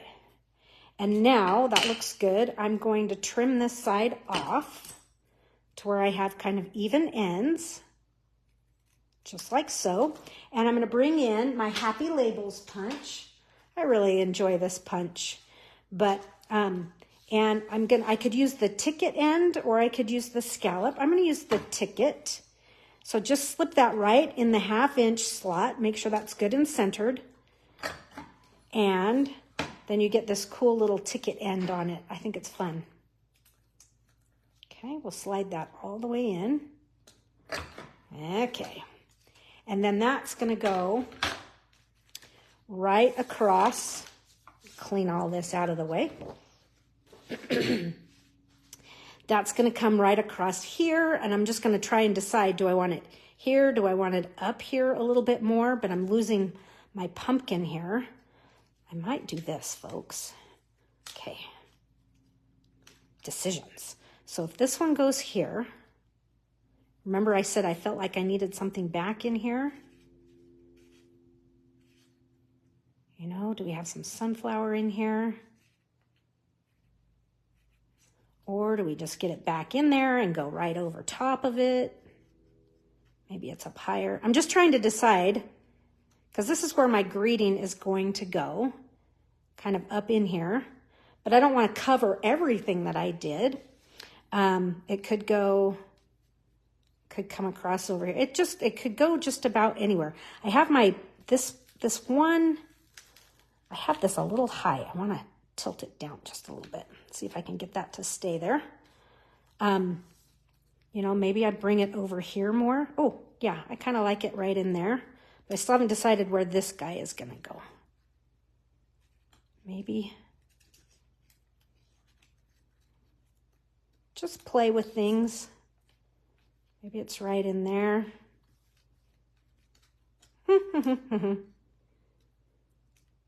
You know, you just never know what you're going to come up with when you're... So my original, I told you I was remaking, recolorizing these. My original was the poinsettias when I did this. So I'm thinking maybe that's where it needs to be. See, I want this sunflower. I got a dimensional right here in the way. But maybe it's right in there like that or something. We'll see. I'm not quite sure where I want that to be. Where it has a little bit more dimension. Maybe it's just right there. Maybe we just found it. Just by happenstance. Okay, so let me put my greeting on here. Got a little bit of a dimensional there that I don't want, and it does show. So we'll just do a quick adhesive remove process. Oh, I say quick and then it doesn't happen quick, right? Okay, there's that. So I'm kind of leveling things out because this is going to come right in here and work across. So this will glue. I need to add a little more glue to my little thing here. Let me pull this dimensional cover off. And then we'll stretch this kind of right across. Right across like that. Keeping it kind of easy, different for me. All right, let's put this one in. I'm going to put this in with a dimensional. That's nice. Okay, and if I felt like I needed to add maybe something down in here, I could, or maybe a little bit more corn in there. Who knows? Not 100% sure. Let me just do a real fast, watch this. I'm just going to do a real fast chop and feel like, you know, maybe it needs just a little bit more corn right in there. So we'll see. We'll see. Okay, so let's give this a little bit of Wink of Stella. And then I'll show you my original that I was working from. So basically, I'm just going to Wink of Stella everything that I blended. And even down there in the little handle where it can be seen. See, I need to put something in there because it looks like the crate is empty. So I'll figure that out before I take a picture. It'll be a surprise. Surprise! But yeah, so maybe there's something, you know, down tucked inside of there. We shall see. We'll put something in there. I'll put that in as a space holder for now. Okay, and I kept this one when I made my original in my Christmas version. I kept it free from any twine. So the only thing I have on it, I do have some gems on my original, but let me show you the original while I get some of this stuff out of the way here real quick. Okay. Here is the original. Oh yeah, that's good. I just drew all over me. Okay, I got to put some of the lids on here. Get these out of the way. Hold on. 2-minute tidy. And we have the one pen that still doesn't have its lid on. Oh, now we've got 2 without lids. Down on the floor somewhere.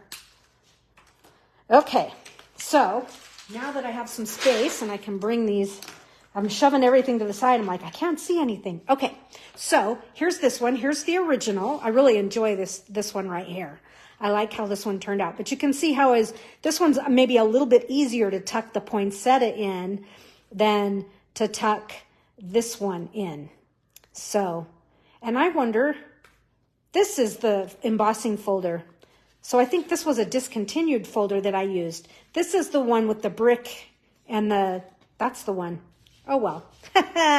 Anyhow, so there is my original, and here is my cased in a new color. And yeah, I think I am going to add just a little bit more fullness of a few things tucked here and there. So I'll show you that once I get that done. Here is my original. So here, let's just kind of go back and see what we've made today. Going back and casing our elements. There's the original. Here's today's nice golden. This one's very warm tone. And then here was the original, and then that's the one that I cased today. So the only thing that we haven't used in all of this are the gloves. And I just wanted to point out that when it die cuts 2 lefts. But if you flip it over, if you're really paranoid about it, not to worry. Or it's a 2-sided thing. But this could be pretty, you know, added into one of these. We can just kind of, you know, probably this one here could have tucked in and we could have added some of that. So the little hand, the little gloves are cute. So anyhow, there is Rustic Crate. It's a fun set of dies and stamps. And I encourage you, if you have it or something like it, to have some fun with it and make some stuff. Show me what you've been making. I will see you guys next week for our technique time class. Take care, folks. Bye-bye. Thank you, Terry. Thanks, Denise.